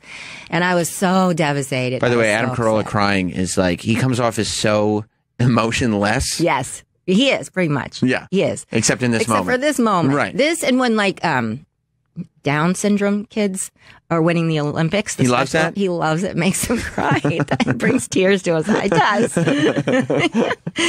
does. But everything else is Everything just else. stoic. Yes. Yeah, okay. So he Down can't. syndrome kids winning the Special Olympics.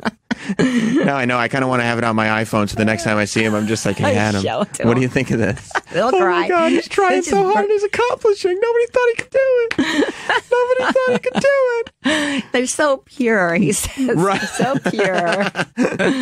It's ridiculous. So, anyways, I walk in the door. He's crying, and he's a mess. I'm a mess. I leave, and I go to Jimmy's house and sleep on his couch for like 2 weeks straight because his wife was like, "Just come straight over." Was Jimmy Adam's friend or your friend? Jimmy was Adam's friend and co-host. Yeah, Jimmy Kimmel. So, that's what I mean. But so now you're sleeping on Oh, Adam's sorry. friend's Yeah, that does couch. sound Like weird. I'd be like, that sounds, yeah. Jimmy's, no, you can't hang out with my friends now. Like that's. I know. His wife, Jimmy Kimmel's wife, and I were best friends, and we were like a foursome, a couple. All of us doing stuff together. Right. And they lived close by each other, and we're at our house, and we broke up, and I had nowhere to go, so I went over to her house, like crying hysterically, and just slept on their couch for like 2 weeks, and couldn't eat, couldn't sleep, and blah blah blah. And I'll never forget, Jimmy said the best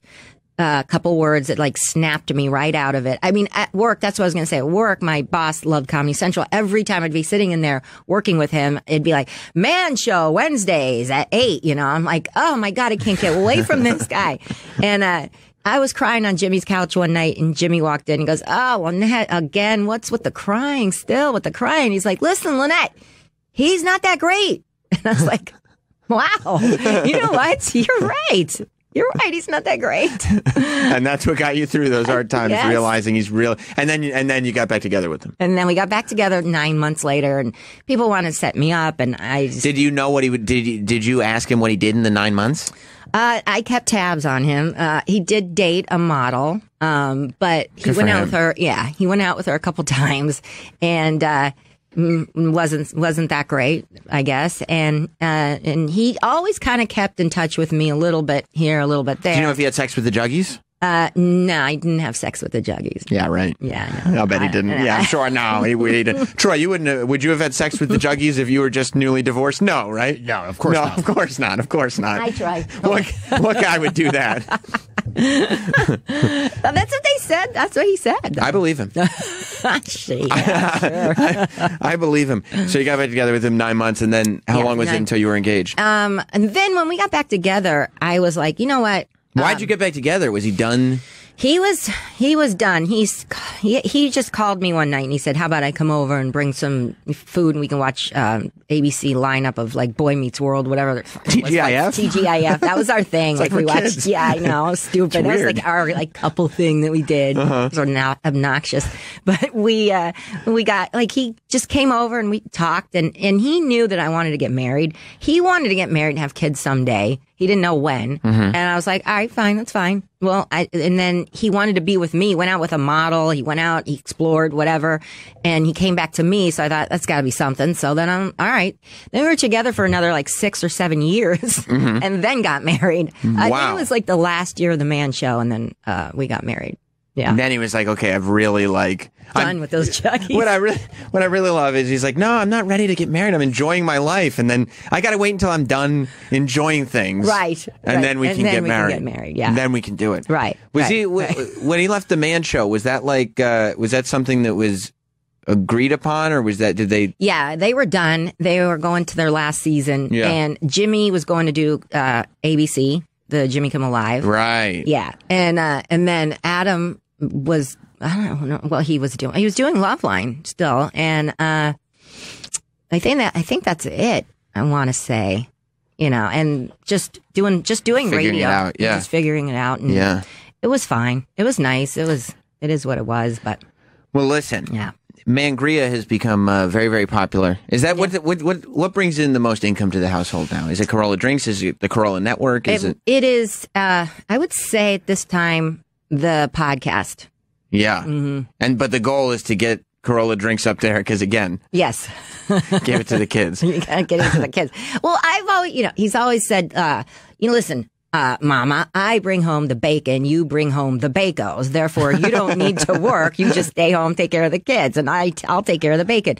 Well, now I'm bringing home the bacon. So yeah. Getting there. Well, it's got to feel good. Where can people find out all the information? You can go to CorollaDrinks.com and check it out and find out where it's sold near you, or you can buy it online. Join the wine club that we have going, and that's it. And check us out. Check my show, for crying out loud, and Sword and Scale Rewind. That just started last week. Excellent. If you're interested. Yeah. We got so much going on. I hope you enjoy your time in New York. Thank you. Thank you, guys. Of course. We got to take a break. Charlemagne the God from Power 105, The Breakfast Club. He's got a new book out. He's on MTV2. He's got all kinds of things going on. He will be here next, so stay tuned. Well, welcome back.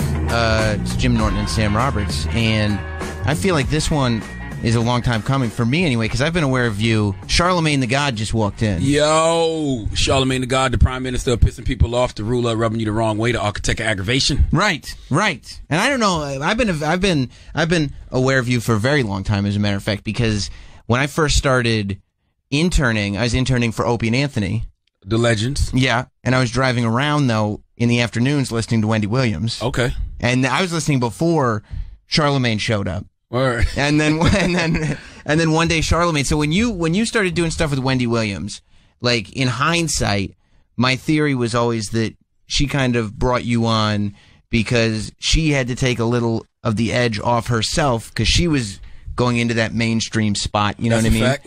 And that you were brought in for that edge. That's a fact. Yeah. Yeah, I remember having that conversation with her husband, and her husband was like, "Yo, she's trying to make the transition to television," which was actually, a very dope vision that they had, because when I got there, I think the year I got there, I think they started doing a VH1 show. It was a show called Wendy Brings the Heat, where they would set up the cameras in the studio, sort of like how we got it for Revolt now, how Howard used to do it. Totally. When he was on the E! Show. Totally. So VH1 used to do that with her, and I was on there then, but it wasn't like the Fox situation, the talk show, daytime talk show. Right. That didn't come until a few years later. Right. It wasn't like full-fledged, I'm a television daytime personality. Yeah, not at all. Right. And I mean, she definitely didn't have to take the edge off of the VH1 show, but they just had that, vision a few years prior, and they was like, we wanted you to come in with a straight male perspective. Right. I remember that verbatim. And so when you're like, okay, I'm adding the edge because she's taking the edge off,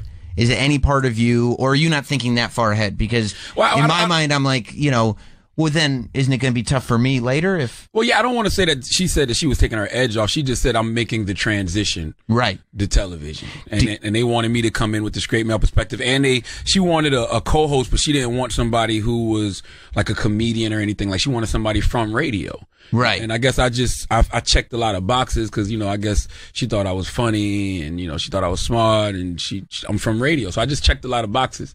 So is that the first time, like, because you'd done radio before that? Oh, absolutely. I did radio.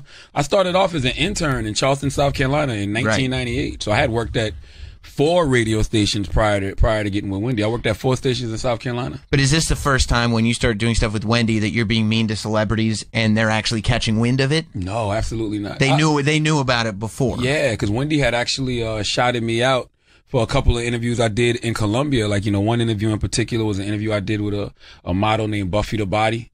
And Buffy used to be like this video vixen with this huge ass, and I was like, yo, don't you want to be Buffy the Brain? And I was just basically asking. Even back then, I'm like, what are you going to do, you know, when, you know, gravity starts to set in and you get older because you can't cash in on your looks forever. So that was the interview that she heard of, and she actually shouted me out, you know, here in New York. And I got wind of that back in South Carolina. So, I mean, listen, the best thing about me when it came to radio is I didn't know how to do radio. Like, I didn't go to school for this. Yeah. You know, so I literally was walking in 18, 19 years old, high and drunk. And the only thing I knew how to do was just get on this microphone and do what I'm doing now, which is just talking. Right. I had program directors early on tell me, like, you got too much of an opinion. You're not supposed to have an opinion.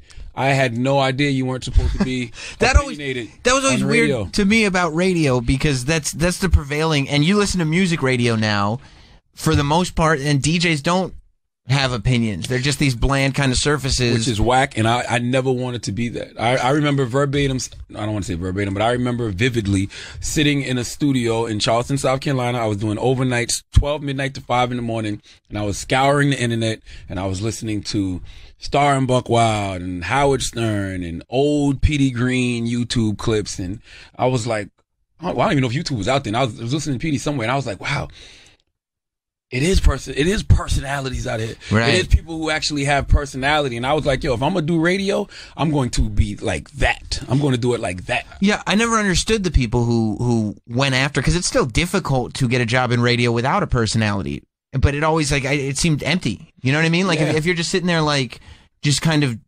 doing what is in the book, whatever the program director requires, or whatever, like, in my mind, I'd be too paranoid about the fact that I knew that I could just be replaced by just put the music on automation. I never wanted to be a time and temperature person. Yeah. I'll be a person that's just introducing the next song, you know, and like those people are getting replaced by they're apps. gonna get replaced. And like what you just said is real. And also, I don't want to get fired and know that I got fired because I was doing what somebody else was telling me to do. I'd rather get fired knowing that I was doing what I wanted to do the whole time. Now, don't get me wrong. I'm very coachable and I listen, because, you know, you can have a raw game, but then somebody can, you know, show you little things to tweak and the mechanics of something to make your overall game better. So I definitely do that. But as far as me being a personality, all right, I've been fired 4 times in radio. I'm cool with that, because I know at every station I went there and I was myself. And it's also, I feel like I read your book, and it seemed like when you got fired like the new radio wave getting fired. Like the old radio wave getting fired was some crazy stunt or some obscene thing, and you got thrown off the air. Like that was old radio. The Opie and Anthony wave. That's it. Yeah, the Howard Stern wave. Yeah, the Bubba the Love Sponge wave. Exactly, exactly. And then somewhere along the line they figured out, like, no, we'll just the new way of radio was either a station format flip, or we don't want to keep paying you money, or whatever it is. I never counted the station format flip as a firing, but I definitely went through one of those. Like I've had 4 traditional firings. Like, hey, pull me in the office. We're moving in another direction. I've had those, but I had the station format flip. So technically, I've been fired 5 times. Right. You know what I mean? Isn't it funny too that those could become badges of honor once you got you have the gig now.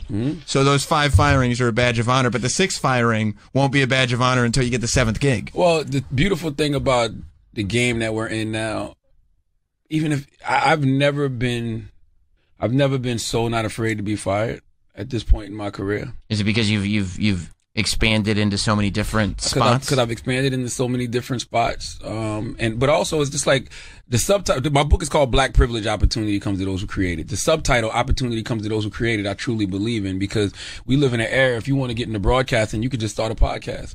I have a very successful podcast called The Brilliant Idiot. Of course, with my Schultz guy is a Andrew friend. Schultz. Yeah. Exactly. So if I would ever get fired from radio, I just do the podcast every day. Yeah. Like I was at Adam Carolla's studio maybe like a month ago promoting my book, and I'm just looking at what him and Dr. Drew built. Absolutely. They got their own studio, like they're on every day. They got ads every day. Like you can have a voice and still be just as relevant, doing your podcast as you can anything else. So it's just too many outlets, too many ways for you to be heard, too many ways for you to make money, for you to be afraid of things like getting fired. And social media and other things on the internet have made it so that your audience, like old radio was, when you disappeared from the radio, your audience was like, where the fuck did he go? I don't know. Now it's like they keep up with you. Absolutely. You're just bringing them with you wherever you go. That's what happened to me when I got fired from Philly. Well, it's happened to me throughout my career, but when I really got fired from Philly in 2009, I got fired from Philly in 2009, and that's what I did. Me and Little Duval were just creating webisodes called The Hood State of the Union. So we would just put out these 20-minute. They weren't even that long, like 10, 15-minute webisode videos. And that's how I ended up getting a deal with MTV, because MTV saw those and bought me in to do TV stuff. And, So you were doing MTV before The Breakfast Club? Yeah. I didn't get a deal with MTV until a couple of years into doing The Breakfast Club, but I was doing stuff with MTV prior to doing The Breakfast Club. I did a show called Hatin'. It was a Nick Cannon executive produced show that Jessica Zalkin put me on, and my homegirl Tiffany Williams, and it was, I think it might have played one time, but it was the end into the building. And then, right around the time I started doing The Breakfast Club, they were launching MTV2 with original programming, and Chris McCarthy and Paul Ritchie and my homegirl Candida, they signed me as the first personality for MTV2. I think I was the first personality, maybe second. Which was like the new VJs, except it was you were actually doing shows. Yeah. So it's back to what we were talking about before with personality. Yeah. Like you're not just throwing to music videos, you're actually doing television shows. That was the beautiful thing about MTV2. MTV2 actually had personalities. I mean, you think about all the people that came through there. It was me and Little Duval and Andrew Schultz and Pete Davidson, Jermaine Fowler, Carly Aquilino. Like Pete's on SNL now. Jermaine got a sitcom on CBS. Chris DiStefano got a sitcom pilot. coming. Yeah. Like, I mean, you got to salute my man Ryan Ling and my man Darren Byrne. They created the whole Guy Code, Girl Code brand, and it just breeded a lot of different people. So like when I before I had my own show and I was still working with Opie and Anthony, right? I was looking at the landscape of things, and I was realizing that radio personalities are drying up quick. And I was looking at who's successful in podcasting, and then now there are a few more podcasting personalities, but then it was more the comedians, the actors, the people who had something else going on that already had an audience and they could start a podcast. And there wasn't any people that were just like broadcasters. Well, all my favorite personalities are podcasters. Like I don't really get inspiration from radio personalities at this point. Like, I mean, it's a couple. Like, I love Bobby Bones. I love Elvis Duran, but Elvis is the OG. You know what I'm saying? Elvis, it's more like, look at it's your career. Like, we're looking at your career. Yeah, right? I mean, it's like, but like podcasters. Like, I used to love Taxstone when Taxstone was home. You know, he's in jail right now. I love Kid Fury and Crystal to Reed. You know what I'm saying? I love Jesus and Mero. Like those are the people who I tune into every week on their podcast. I mean, and to me, those are they're broadcasters, because those are guys who actually created a lane just based off what was coming out of their mouth. It wasn't like I love Nori's Drink Champs, but Nori was a rapper. You know what I'm saying? That's what exactly. I love Joe Budden's podcast, but Joe Budden was a rapper. Like, they had an audience. Yes. These people didn't. Right. Kid Fury started off on YouTube doing YouTube videos. I used to watch those, and when he got a podcast, it just made sense. And I loved, his partner Crystal, and the same thing with Tax. Like, I bought Tax in because I thought he was funny on Twitter. Yeah. So I bought him on my podcast, The Brilliant Idiots. He was great. Next thing you know, he's got a hit podcast. Same thing with Jesus and Mero. I heard of them first because of social media and podcasts. So, like, to me, those are people who blew up broadcasting. The only thing is, though, it's taken away this thing where maybe 15 years ago, you could go to a program director, you could talk to somebody who's in radio, and you could say, I'm the future, like, you got to give me a shot because I'm going to be the next big thing. And now, if somebody comes in and says, I'm the future, I say, I probably would have already heard of you if you were the future, because you would have already been doing it. Like you would have been building a buzz already. You don't need me to build a buzz. Absolutely. I was definitely that guy. I was definitely that guy sitting in the program director's office arguing with program directors like, one day I'm going to be the biggest radio personality in the country. You said that? Oh, I'm documented saying that. like my homeboy Randy Roper, he used to write for Ozone magazine, and he's a writer and stuff. He put an interview up he did with me like, I don't even know how, I was like 24 at the time. So that was well over a decade ago. And I was like, yo, I feel like I'm the best radio personality in the country. Did you believe that at the time? Yes. That's the key, isn't it? Because I looked at the landscape. You know what I mean? I looked at the landscape. I looked at who was out there. And of course, you got people before me, like Howard Stern, Star and Buck, who I thought were incredible and amazing, and and Wendy and the Tom Joyners, Doug Banks of the world. But in my mind, it's just the natural course of things that it has to be another wave. It's just like any league, NBA, NFL. Like it's going to be a new crop of players. I just knew I was going to be in that number, a new crop of players one day. Right. And did you, at any point, did you not think that was going to be the case? Briefly, after I got fired from Philly. And I got sent back. Well, I went back to South Carolina, and at the time, I think I was like 29, 30. And I had which is right that age where it's like I can't really fuck around anymore. Like Biggie Smalls said, being broke at 30 give a brother the chills. Right. I started to say the N-word, but I'm trying not to say that no more. Is that right? Yeah. How come? I just don't. It don't give me a good vibration, and I just think that the whole argument about the N-word is stupid. Like when we try to rationalize why we use it, I just think it's dumb. I don't want to hear white people use it. I don't want to hear us use it. Like I just feel like it's words that give me a better vibration. Like I rather call my man my brother, or call him a king or a god. Like you know what I mean? Like it's just positive things. Yeah, you don't have to take a negative and turn it positive if there's already positive. Like listen, man. Like black people, we learned a lot of things from our slave masters, you know what I'm saying, and we tend to make the best out of the worst. It's just like pork. We used to make the best out of the worst of the hog. Chitlins and shit like that. But as you grow and as you evolve, you don't eat pork at all anymore. Right. You know what I'm saying? So that's just how I feel about the N-word. Like I just feel like it's better words that can give me and my people a better vibration. But we were making the best of this because we had to eat it. Yeah, we don't have to eat it. I don't have to use when you don't know your language, and you don't know how to read and you know how to write, and you got a slave master constantly calling you this word, so you start calling your own people that because you really don't know any better. Sure. Like that's like once you know better, you got to do better. Like I don't subscribe to that whole this is our word now, we not giving it back. Like I don't want the word. Have you been that way for a while, or did Bill Maher help to usher this in? Because I only say Bill Maher because that's the latest sort of guy to start that argument again. Every year, it's something that makes you question whether you should use that word. But prior to that, like I grew up, and I'm only using the word now because I'm referencing the title of a book. But one of the first books I read that helped me to transcend my circumstances was called "From Niggas to Gods" by Akil.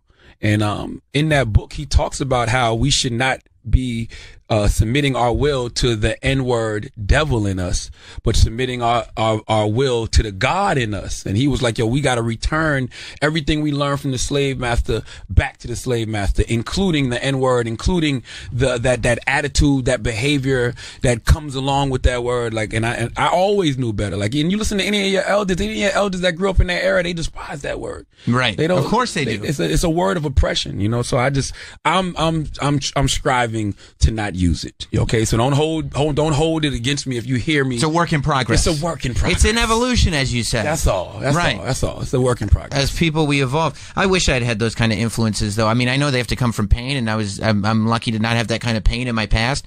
But like that sort of like we come from gods, where this like holding yourself up is the exact mentality and confidence that it takes for somebody to at 24 be like, no, I'm the best. I'm the best radio personality there is. Whereas me at 24, I don't know. Oh, no. No, I don't know. I'm trying. I'm doing my best. I knew from the first time that I got on the microphone that I was, I don't want to say special. I just felt like this is what I like to do. Right. I had other That's people. what I meant to do. What I meant to do. And I had other people tell me I was special at it. But I never, even now, I don't buy into that kind of stuff. Because my father would always say, you're never as good as they say you are. And you're never as bad as they say you are. But I do like the positive, reinforcement that I get when somebody tells me I'm good at what I do. Like my homegirl, Tessa Spencer. Tessa's from Charleston, South Carolina. Ironically, she did a show in the market called The Breakfast Club. So they were like the big morning show when I was growing up in Charleston. So when I first started doing radio, on that station part-time, she called me one day and just told me I sound good. And I said, thank you. And she was like, no, you sound really good. Like a natural. And I was like, wow. Like that meant the world to me. 'Cause This was Tessa Spencer telling me that I sound like a natural. So that kind of like put a battery on my back. Isn't it amazing too? It's like that one person, because they know, right? Because they do it, is going to outweigh 100, whoever they are, program directors, people on Twitter, whatever it is, people who haven't done it. Telling you like, no, you suck. No, you got to change things. Yeah. Well, the funny part about what you just said is this was way before social media. So you didn't have a million opinions coming at you, telling you that you suck. Right. It does have an effect on you. Like, I don't give a fuck what nobody says. I don't care how tough your skin is. Like if you got a million people coming at you telling you that you suck, you start thinking about it. Well, do I really? Have I fallen off? Have I? Yeah. Because I was good before. I know I was good before. I was good before, but do I suck now? So what shakes you up more, right? When somebody like Birdman comes in upset with you, or when you say something stupid on the air and a whole bunch of people on Twitter are throwing stuff at you like you're out of your mind, you're stupid, you're whatever you are. What shakes me up more? Probably the Twitter. You know what really? I mean? Yeah, I don't. The Twitter. It's not that it shakes me up, but I think about it more because it's constant. You know what right? I'm saying? They keep hitting you. Yeah, it's like what the fuck? You're like, you know what I mean? And but you do have to realize two things. You have to realize that when you put things out there into the atmosphere, like whether it's art, an opinion, whatever, you have to understand the rule of 10. And that's something I talk about in my book. 3 people going to agree with it. 3 people going to disagree with it. And 4 people just going to be on the fence about it. You know what I mean? It's just that a lot of times the people who disagree with it are loud. Yeah. Loud. Like it's not too many people going to hit you on social media and be like, yo, you right. Right, because those other 3 are super quiet. Yeah. So not only are the bad 3 loud, but the good 3 are quiet. Absolutely. So you just have to get to the point. And that's why a lot of people are afraid to express their opinion because they're afraid of people disagreeing with them. I truly, honestly don't give a fuck. And I truly do like a good debate. I just get mad at myself when I waste so much time on social media because it's like that nobody's going to ever hit you and be like, you're right. Right. Like I'm having a debate right now because we had Michael Bennett from the Seattle Seahawks on. Very outspoken dude. Love Michael Bennett. And we had a discussion about the NFL boycott. And I was saying that I'm not boycotting the NFL. Number one, I like the NFL. I'm a Dallas Cowboy diehard fan. Okay. And number 2, I just feel like a hypocrite because the NFL has been giving criminals jobs for years. People have beaten up their wives. Right. They've been arrested for sexual assault. You know what I mean? Like you got murderers who still get to play. Yeah. So it's just like we should have been boycotted the NFL. We was going to boycott the NFL. And I love Colin Kaepernick. I've been to his Know Your Rights camps. I stand by him. But it just feels very self-serving to say, you know what? Okay, that was okay. But I draw the line at this. Right. You know what I mean? Right. Like that's just very self-serving to me. And, also you got a lot of brothers in the NFL who use that money to benefit, to help the community. Yeah. They use that money to feed their family. So why am I going to boycott the brothers that's actually doing right? Are using this money from the league to do good? Like that. I think we can come up with a more strategic plan and some type of emotional knee jerk. Let's just boycott the NFL. Well, then we won't watch. We won't watch. You probably watch. Plus, the protesters and football fans, almost by definition, are 2 separate groups. Yeah. Like the people who sit at home on Sunday and watch football because that's their escape aren't the people who are going out and getting socially active. That's true. So it's like it's not going to have any impact. And what's the plan? Right. Like, okay, we're boycotting for what? Till what? Yeah. Until Cap gets a job in the league? Like what's the plan? Like right. It's just kind of pointless. I mean, and this is a league that like is kind of documented as hiding concussions and how much damage they do. Yes. Like, I mean, it killed people. Yes. The secrets they were hiding. Ben Roethlisberger was accused of sexual assault twice. And there were photos. Greg Hardy beat the shit out of his wife. Josh Brown beat the shit out of his wife. Like, and we still watched the NFL. Right. We didn't call for a boycott then. Right. Shouldn't we have called for a boycott back then? Yeah, you would think. You're letting people like this continue to get jobs? You know what I mean? Like, absolutely. It makes no sense. But this is the cutoff point. This is the cutoff point. This is the moment. Like, I'm not that type of person. Like, of course I care about me and mine. Like, I feel like you should always care about yours first. You know what I'm saying? So yes, if there's some racial injustice going on, I'm definitely going to gravitate towards this more. But I would feel like a total hypocrite if I ignored the issues that women had to go through as far as domestic violence, the issues women had to go through as far as sexual assault. Like, we should have stood up for women. Right. You know what I mean? If I didn't see any women calling for boycotts of the NFL back then. I'm sure they were. I mean, it didn't come across my radar. But right. If they did, then that would be something to consider. I mean, they probably did, but there's even less football fans in their group, so it made zero impact. Yeah, absolutely. Sometimes there is like, okay, what is our real power here? Like, what are the cards that we're playing with? Absolutely. Because this might not be one of them. Yeah, and then people like, oh, like somebody told me on social media today, you know, we need to stand in solidarity with Kaepernick. I'm like, I've been in the Colin Kaepernick's Know Your Rights camps. Right. You know what I'm saying? I've volunteered my mentorship at those camps. I'll do it again. Like, Colin is my guy. I love what Colin did by making a stand for people who were being oppressed and being marginalized. But I didn't see you at that camp. Right. But now all of a sudden you want to stand in solidarity by tweeting about a boycott. That's it. Because I can hashtag Yeah, this. get the fuck out of here. I hate that shit. Slacktivism? Slacktivism. Word up. Yeah. Absolutely. Yeah, when there are places you can go. Yes. To do something. Like, don't tell me you want to stand in solidarity now when this brother has been doing these camps for the past couple of years. Yeah. You know what I'm saying? Oh, now all of a sudden you want to stand in solidarity. Like, stop it. The story that you told at the beginning about the girl that was in your studio that you were Barbie whatever that you were talking about gravity. Buffy. Buffy the body. Yeah. Buffy the body. It made me real like.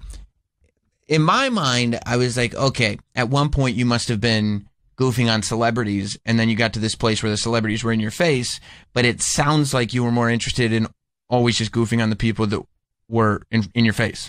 Yeah. Like, you know what I mean? It like the whatever, if it was D-list in your studio, then D-list is what I'm making fun of. If it's A-list in your studio, then I'm going to take some shots at I've been there since day one. I can let you hear old air checks, whether it was the first time I interviewed Trey Songz. I remember the first time I interviewed Trey Songz, Trey was like, yo, you need to be in New York City.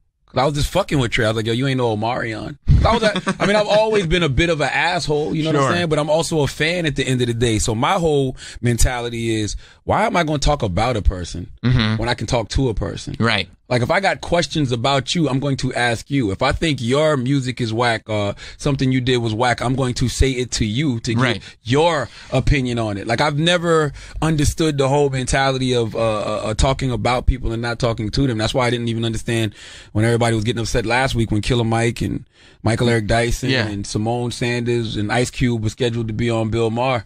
Well, Killer Mike wasn't there, but the other three, and they were like, oh, don't go on that show, boycott. So I'm like, y'all would rather them not go to Bill Maher and check him to his face. Meanwhile, y'all just on social media tweeting about Bill Maher all day. Well, it's weird. It's like we've gotten to a place, and it's the same thing that Megyn Kelly and Alex Jones are going through, that, like, you can't talk to a person that we've all decided we disagree with, right? Like, and I think the same thing happened with you and Tommy Lauren. Yeah. That it was like, when I saw that, I was like, oh, that's interesting. Like, I had Milo Yiannopoulos up here because I just wanted to talk to him. I wanted to hear from the guy that everybody hates, and let everybody hate him, by the way. I'm not trying to sell you on the fact that he's a great guy.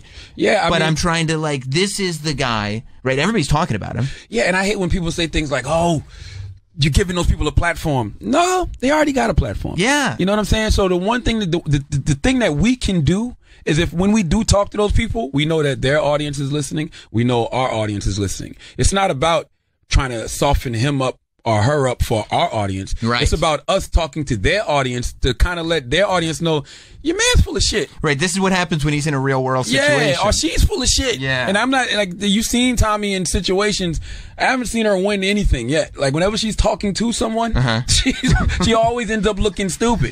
You know what I mean? Whether it's Trevor Noah or whoever, she always ends up looking like she doesn't know what she's talking about. Right. She gets the glassy eyes going where you're like, uh-oh, I can't back this one up. Absolutely. So that's kind of what you want, right? Right. Like, you want people to be challenged on their narratives. If you see somebody putting out false narratives about a community, you kind of want to check that person on the false narratives that they're putting out. Or even just say, this is the guy. Because most people are just like, well, we've been told we hate that person. So we just do. And I'm like, well, I mean, I'd at least like to educate you on what you're hating. Yeah. You know what I mean? Absolutely. Just be aware Be aware of what's what out it there. is, yeah. Absolutely, be aware about that. What's out there, but come to your own conclusions about things. Do you get an adrenaline rush when you do get to ask somebody one of those questions? Like when you've got a Kanye West in studio. First of all, do you know as those questions are coming out of your mouth, everybody's going to be watching this interview? Because that was one of those for you. The Kanye interview went everywhere. I mean, now I'm aware of it. But when you were doing it, no. Nah, not then. Because I was just being a fan. Like, I'm a fan at the end of the day. I never want to stop being a fan. Like, I hate these guys who are in positions on the radio and they act like they're like authorities, cultural authorities. What they say goes. Like, this is real hip hop and this is not real hip hop. Like, Right. shut the fuck up. Right. I'm a fan. I'm from Moncks Corner, South Carolina. I grew up on 3-6 Mafia, Crime Mob, and Wu-Tang Clan and Mobb Deep and whatever you think is real or not real. Like, I grew up on it all. So I love it all. So I always approach things from the perspective of a fan. So when I'm talking to somebody like a Kanye, I'm not asking those questions for anybody but me. You know what I'm Right. saying? Like now Because you like the last album and don't like this album. That's it. And why'd you change it? I'm a fan of Kanye West. That's the other thing that we don't do well in this era. Nuance. Nobody can be objective. Absolutely. I'm an objective fan, not a dick riding stan. Right. The difference is an objective fan, I can love Kanye West. Go to his concert, love majority of his catalog. When he plays some shit from Yeezus, I sit down. I'm not into it. Right. You know what I mean? Like, just because I say that your Yeezus album is whack doesn't mean that you're whack. Right. I just didn't like this project. Right. You've got And- 6 or 7 other bodies of work that are great. Yeah. You know, same thing right now I'm going through with Nicki Minaj. I think Nicki Minaj is a dope artist. I just think she's kind of whack right now. Like, I Yeah. haven't heard anything lately that's like, damn. Wow. Matter of fact, on the way here, I was in the car, Up All Night was on, and I'm like, yo, Nicki used to go hard. Like, Right. what happened? Right. Like, that don't mean I think she's whack. I just mean that I'm not feeling what she's doing right now. Especially since there was a time when, like, you would listen to Nicki Minaj verses and know that, like, if this is a person that if they were getting crushed, if somebody was coming out and taking shots, they were going to come back with fire. Oh, absolutely. And the fact that, like, it just keeps coming and coming and Absolutely. coming and there's nothing. But that's what an objective fan can do. An objective fan can say, I like this, I like this, I like this. Nah, I wasn't feeling that at all. Mm-hmm. And that's what you really want. You want objective fans. Dick riding stands be like, oh my God, she farted on a record and it sounded so great. That was the best fart. And the fart was so on beat. Like, that's like, You don't understand what she was going for. You don't understand what she was going for. Read the lyrics. Listen to what she said. Like, shut the fuck up. Yeah. I hate Dick riding stands. Right. It's just just put it on. And, like, if the name Nicki Minaj wasn't on it, Yes. would you like this song? Absolutely. So that's my thing. I'm an objective fan at all times, never a dick riding stan. I'm always an objective fan. So you now that you've got the book out, I feel like you're headed to a more mainstream direction, and I kind of feel like that's intentional. You know what's? Yeah, I mean it's intentional, but it's intentional because I'm just being myself. And the thing I hate about mainstream, right? I was having this conversation yesterday. We got to stop acting like hip hop culture and black culture is not mainstream culture. Right. Like when you talk about the word pop is just short for popular. There is nothing and has been nothing that is more popular than hip hop. Mm-hmm. Hip hop is not just a genre of music. It's the way we dress. It's slang. It's everything. You know what I'm saying? And it's just like, yes, it is something that derived from black culture, but hip hop culture is something that everybody embraces. So Right. it's like, to say I'm mainstream, that should be kind of expected right now. Like, shouldn't a voice from the hip hop culture be like a quote unquote mainstream voice if hip hop is the most popular culture? Yeah, but but do you, like, for instance, like I do a lot of pro wrestling stuff, right? Mm-hmm. Like, and I have a big fan base of pro wrestling fans, but I also know that at points, like, I have to venture outside of that so that people don't view me as one dimensional. Is that a concern of yours? No, like that people see you as the Breakfast Club hip hop guy. That's a great question, Sam. And the reason that's a great question is because I listen to a lot of hip hop. I listen to a lot of hip hop content. You know what I'm saying? I listen to a lot of personalities, and I always say to myself, like, he's putting himself in a box. Right. Because all he's talking about is hip hop. Right. The thing about hip hop is, I don't care if you go back to KRS-One, Chuck D, you know, Rakim, like Wu-Tang, like they always talked about an abundance of things. Like hip hop has always talked about religion. Hip hop has always talked about government. Hip hop has always talked about what's going on in the street, what's going on in the community. It never was just about the music. Like it was just always about social issues and life. Right. So for me, I'm a kid whose mother was an English teacher, you know, whose mother was a Jehovah's Witness, whose father studied Islam and was a Jehovah's Witness. I was doing the Book It program. I was reading Judy Blume and Beverly Cleary books. I was, you know, I was watching Super Fudge.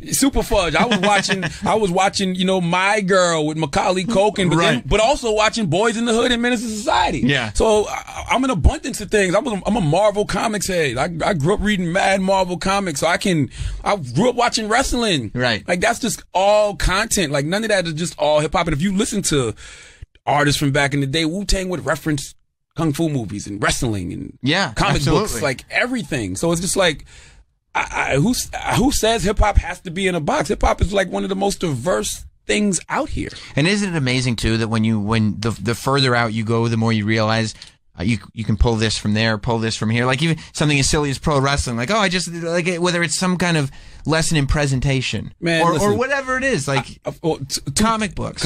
Two things. I take pride in being the guy who can sit down with Hillary Clinton, but then sit down with Kodak Black. Mm-hmm. Who can sit down with 21 Savage, but then sit down with, you know, Michael Eric Dyson, right? But to your point, one of the principles in my book is put the weed in the bag. That is a reference from the movie Belly. Mm-hmm. I have used that reference in iHeart meetings with program directors. And they all get it. Right. To put the weed in the bag just basically is saying you can't escape the process, because in the movie Belly, you had these two young kids sitting at a table with Nas and DMX, Tommy and Sincere, and they was bagging up weed, and they was like, yo, we want to go out there and get money with y'all, man. We tired of school. And DMX was like, put the weed in the bag first, then get money. Right. So that's basically saying everything has a process. Like you can't escape the process. Learn your motherfucking craft. Yeah. Take the steps that you need to get there. Go through the process first, and then get money. Every time I use that analogy, it's in my book as one of my principles. Everybody I meet from all walks of life, no matter what show I'm on, it can be The View or it can be doing Joe Budden's podcast, they bring that up. Mm-hmm. That put the weed in the bag principle. That's just a universal principle, because everybody going through the process is a universal thing. Right. You have to go through the process. Whatever the process is. Whatever the process That's just the steps. You can't shoot a girl's club up, meaning bust a nut in her, and then the baby comes out tomorrow. Right. 9 months. There's a 9-month process. If it does come out tomorrow, sorry. You know what I mean? Or no need to buy a crib. Right. You know? Just saved you a couple bucks. So everything has a process. So, but that's hip hop. So does it drive you crazy now? Because you talk about interning. In your book, you talk about the fact that, like, you're on Wendy Williams. Mm-hmm. And Wendy Williams, for those that don't know, I know from being in New York, was a massive show. And honestly, Wendy Williams' show in those last years that you were on was the last. That was as Howard was leaving. Yeah. You know, O&A was gone. Simon Buck was gone. Yeah, it was the last talk show on radio. I mean, it was the last show that was like, you know, a real, like, talk show. I don't know. There was nothing else in that format at that time. Nah, you're right. But you were doing it for free in the beginning. I did it for free for a year and a half. A year and a half's a long time. Does it drive you crazy now and I see it all the time when interns come in and they're like, this is not intern work. I'm providing a service. Like, very much so. Very much so. It's actually frustrating. It gets on my nerves because I'm like, yo, that's not your passion. Right. You'll never know what your passion is if you're getting paid to do it. Because we always can justify things if we're getting paid. You know what I'm saying? Like you'll do things you may not want to do if you're getting paid for it. So you don't know if you really love what you're doing or if you just love the paycheck that's attached to it. Like radio was my passion. So for me to get an opportunity to do radio in the #1 market in the country, coming from like market 93 or 89, whatever Columbia, South Carolina was, and I get to work with Wendy Williams, a radio icon. Yeah, I'm taking that opportunity. Yeah, and that's what it is. Like, you're getting paid an opportunity. It's an opportunity. It's funny though, because like my assistant now, you know, Paige, I met her. She snuck into like I was doing something at Penn State one time, and she snuck in and she interviewed me for her college radio station. And then she was a communications major, so she wanted an internship. Got her an internship, and it's just like she would never leave me alone. Like That's she it. was always there. Even when the internship was over, she would still pop up to the station. Like she had an aunt that lived in Harlem that she stayed with, and she would just always tag along. So she kind of put herself in that role of assistant, something I didn't even think I needed at the time. This is 3-4 years ago. And so when I started making some real money and can pay her a salary, who else I'm gonna get when I realized I really need an assistant? Right. Or like just recently on my book tour, this guy named David. This dude named David came to every city, Sam. I don't know this guy from a can of paint. I'm like, is this a stalker? Like this guy started to freak you out. He came to every city, but he was recording at every city, meaning he had a video camera and was recording. So he had every city documented. He was interviewing people there. And nobody asked him to? Nobody asked him to. I don't know this guy. Right. I saw him in Brooklyn when I did my first signing with Angela Rye. Then I saw him at the next event. And I'm like, oh, the fuck. Houston, L.A. He's fine. Dallas. He's everywhere on his own dime. I don't know this guy. I didn't even start to know his name until I'm like, why do I keep signing your book? Like the 4th or 5th time, then I had a conversation with him. I'm like, yo, Paige, who's this guy? I talked to this guy. Then we had a conversation, and I called him this weekend just to tell him thank you. And he's telling me all this footage that he got. And he's like, yo, I'm doing a documentary about the book tour. I want to interview you for it. And I'm like, absolutely. Right. And not only that, I'm looking at somebody like my guy, Gary Vaynerchuk. Right. Gary keeps a videographer with him all the time. Salute to my man, D-Rock. That's his videographer. I'm like, I'm just going to hire this guy to be my videographer. That's it. He don't know that yet. It's the first time I'm saying that. Right. It just makes sense because he took the initiative to do something on his own dime for free. He created his own opportunity. Yeah. You know what I'm saying? Yeah, and it's not one of these things where it's like, okay, maybe if I make this video for him for free, then I can talk to him for a year, and then I can be a DJ myself. And no. Nope.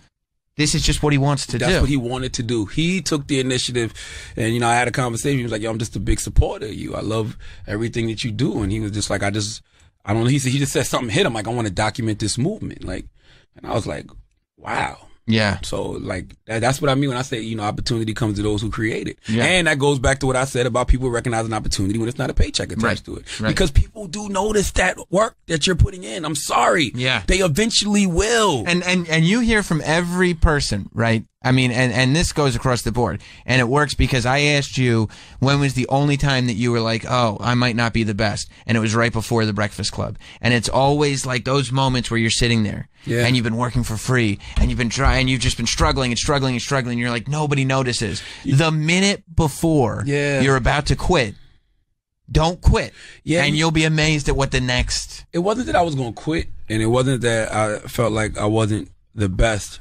I was just accepting where I'm at. You know what I'm saying? I'm not a delusional individual. I try to deal with reality as much as possible. The reality is I'm 29, 30 years old. I'm living back home with my mom. I think my daughter was maybe 1 or 2 at the time. You know what I'm saying? My now wife, who was just my girlfriend back then, she's living back home with her parents in Moncks Corner, South Carolina. So I had accepted where I was at, meaning that if I had to do radio again in Charleston, South Carolina, I had no problem doing that. Like if it was, I went from doing Wendy and I did radio in Philadelphia on my own morning show. But if this is where God wants me to be right now, back in Charleston, South Carolina, doing radio, I'm cool with that. Because, to me, man, success is subjective. Right. Meaning that, like, it's a guy in Charleston, South Carolina right now that's probably making $40,000 a year, but, his bills are paid for, his family's good, and he's happy. Right. That's success to me. So you talk about your wife and your kid and everything. Kids. You're a super private person. Mm-hmm. I find they're not really mentioned. I mean, they're mentioned in the book where it's necessary, but it's not a book about your personal life. It's a book about your professional life. Absolutely. And you don't hear about them on the radio, and you don't hear about them on TV shows and anything like that. Do you worry at all when you start going after people taking shots or whatever, whether it's hip hop beef or celebrity beef or radio beef, which you got plenty of? Mm-hmm. Do you worry that part of your life that you obviously, to me anyway, don't want to be a part of this Charlemagne the God world is going to get dragged in by somebody? Sorta. I mean, for me, that is a part of my life. So if you listen now, you hear me talk about my wife a whole lot more and my kids a whole lot more because you can't escape it. Right. I'm not getting on the radio being a character. You know what I'm saying? Like, I'm not, if you talk now, Envy will be like, oh, that's such and such club last night. And Angela will be like, oh, that's such and such club last night. I'm like, yeah, I was on the couch watching Orange is the New Black with the family. You know what I'm saying? I was at the Turtleback Zoo. You know what I'm saying? I'm doing different things. Like, I enjoy being a father. I enjoy being a husband, but one reason I don't really worry about that because I don't attack people's families. Right. So I feel like you do get a lot of the energy back that you put out. Uh-huh. And I really don't attack people, honestly. I attack you professionally. You know, I attack your music. People are sensitive about that. Of course they People are. are sensitive. Absolutely. Of course they are. But you'll be all right. Yeah. You know what I'm saying? You gotta use it as motivation. Use it as motivation. You gotta take my advice. My advice is 3 people gonna like it, 3 people not gonna like it, 4 people gonna be on the fence about it. It's funny because I've had conversations with, Diddy. I've heard Birdman say things like, I messed up their business. Because at the end of the day, I'm not thinking that I'm influencing people. You're just speaking your opinion. I'm a fan. Right. That's it. So if I don't like something, I'm going to say I don't like it. Not realizing that there are people waiting to, let me wait for Charlamagne's take. Absolutely. I'm not thinking about it. So if I'm not thinking about it, but you can't get caught up in that. That's why, I learned a long time ago, Wendy told me that you're either going to be of the people or of the industry. Mm-hmm. That's why I don't want industry friends like that. I have industry friends now, but it's different. And the reason I say it's different is because a lot of my friends have created their own industry. Right. I've been doing the Breakfast Club 7 years. The game has totally changed from 2010 till now. It's people that I've grown with and I've evolved with, and they're power players in this business. I didn't plan for that to happen. Well, I guess we did plan for it to happen, but now it's like. But you didn't seek out friends that you're like, he's going to be famous Absolutely. in the future, so I'm going to go. It was just you're all similar personalities. Similar personalities. We're all growing and evolving. Jesus and Meryl was on Uncommon Sense with me. You know what I'm saying? Right. I had them on my TV show on Right. MTV too. Zuri Hall's on E Now. She was on Uncommon Sense. Duval's grown as a comedian. Pete's just my guy. Now he's a star on SNL. I knew Pete when he first walked into MTV. These are just friends, and we've all grown and we've evolved. I got people my man LT Hutton. LT's older than me, but I've known LT for a while. He got the Tupac movie coming out. Right. You know what I'm saying? I know it. I didn't know that he was doing Tupac. I mean, he told me about it 7 years ago when I first met him. Just on some hey, what's up, man? I'm doing the Tupac movie, but everybody was doing the Tupac movie. Everybody said they were doing the Tupac movie. So it's just an interesting time that we're in because that you're in, meaning your peer group. My peer group. Yeah. We're all growing. We're all evolving. We're all, staking our position. Yeah. In this culture. What's that thing you were talking about where you're like, it only makes sense that there's another class, another evolution of it. You're finally starting to get there. Absolutely. And it definitely is. I mean, I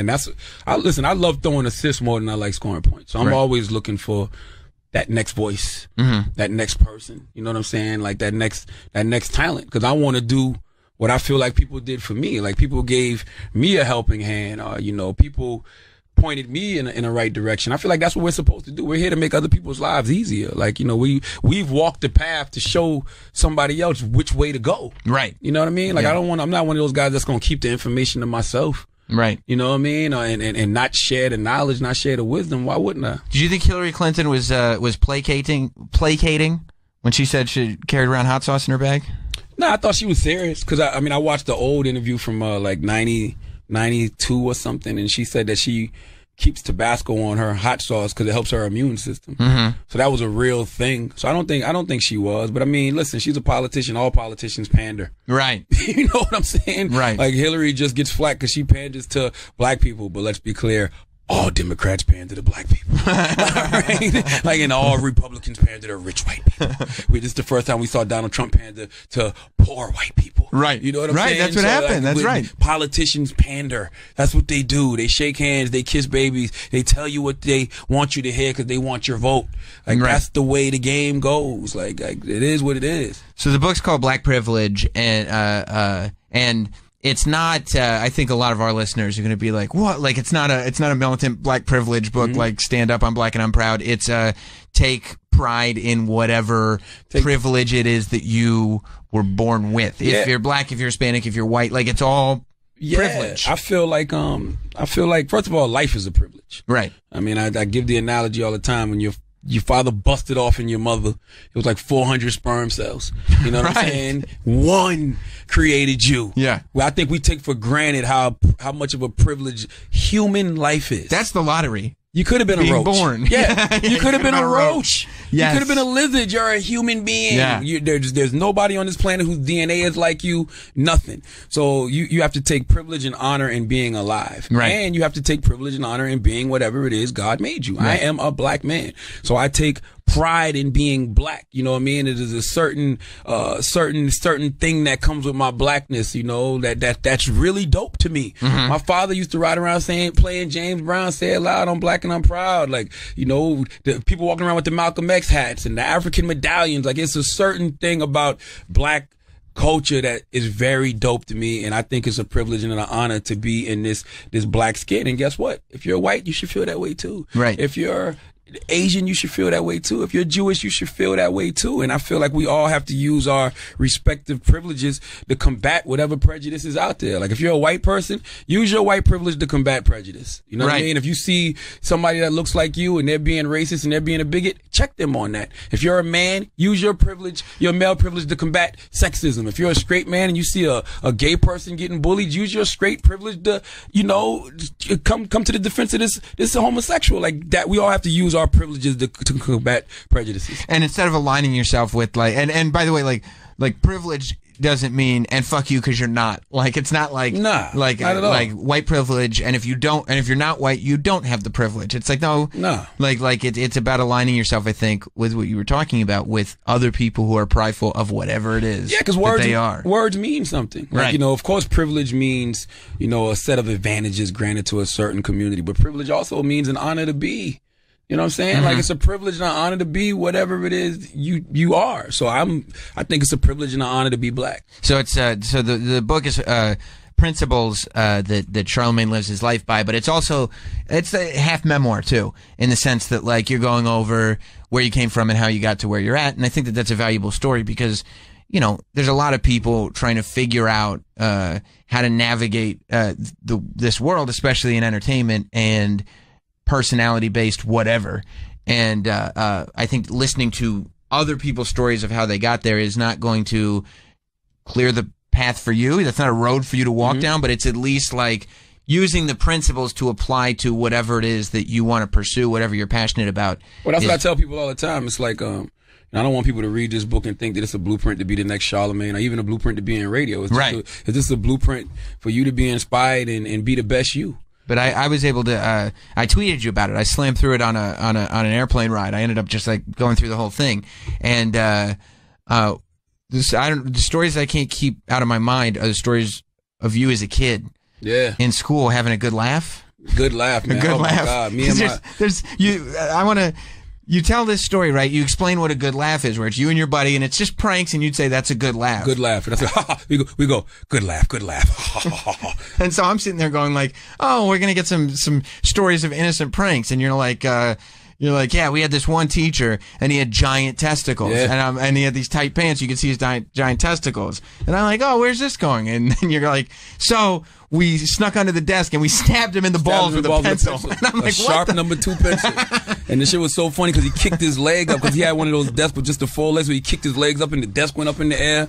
Like, we were terrible. That's like assault. That's like no, we were terrible, man. Like my one cousin, he put his hand in his pants and he had a little bit of shit on his fingers, and he told the teacher she had something on her nose, and she was like, where? And he was like, right there. And she was like, where? And he was like, right there. Rubbed the shit on her nose. Like, we was ruthless. Horrendous. Yeah. We definitely, it was all about pushing the boundaries. How much could we get away with? Isn't it amazing that, like, you never do any of those things today, but they're still funny. Like, they're still funny. Absolutely. In that lens. Because you think about, damn, we was really stupid.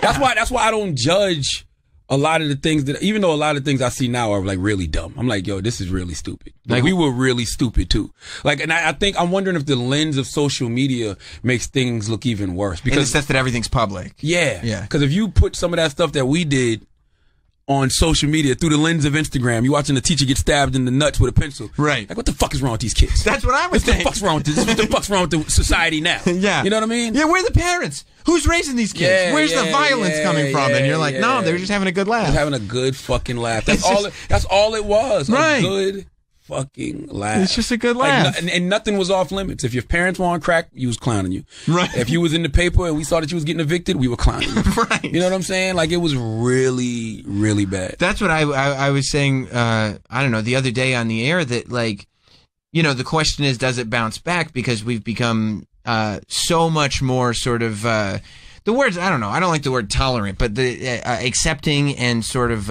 nice about things. And bullying has become such an evil of the world.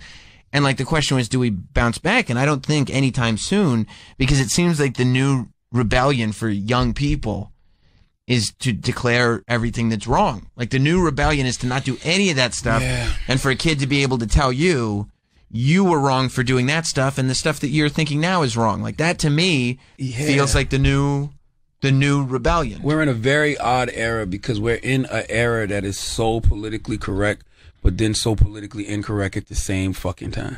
Because people inherently are not that politically correct. No. So it's like, the further we try to push this public thing, the more we bury, and then the worse it is when it finally comes out. Yeah, and it's so much groupthink. Yeah. Especially on social media. That's why I laugh at these people who really think they're being individuals, but I'm like, no, you think just like 10,000 other people. Like, yeah. And I don't do groupthink. I don't subscribe to it. I actually go the opposite way. When I feel a lot of people are like having some groupthink and I realize there's really no thought going into this, it's just everybody running with this one blueprint because it's the safest thing to do. Yeah. Because nobody wants that social media backlash.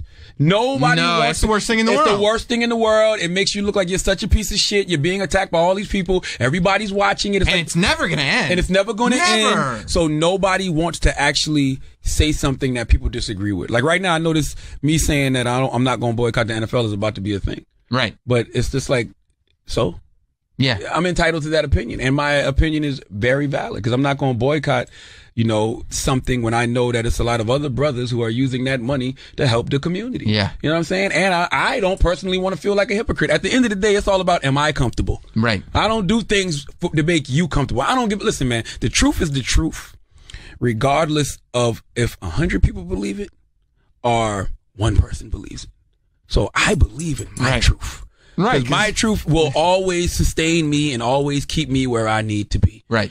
Feeding into what you believe isn't going to benefit me at the end of the day. It's what we talked about earlier when we talked about, being a radio personality. I'd rather get fired for being me than get fired for being what you want me to be. Yeah.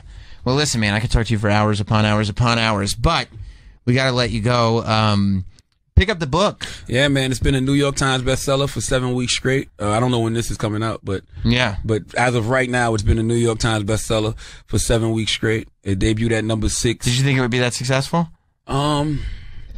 Yeah. Yeah. I was looking at I was telling my wife this the other day because I keep a little notepad. Sure. And I write things down in my notepad at the top of the year, and I go back and look at them. Sometimes I remember to look at them, sometimes I don't.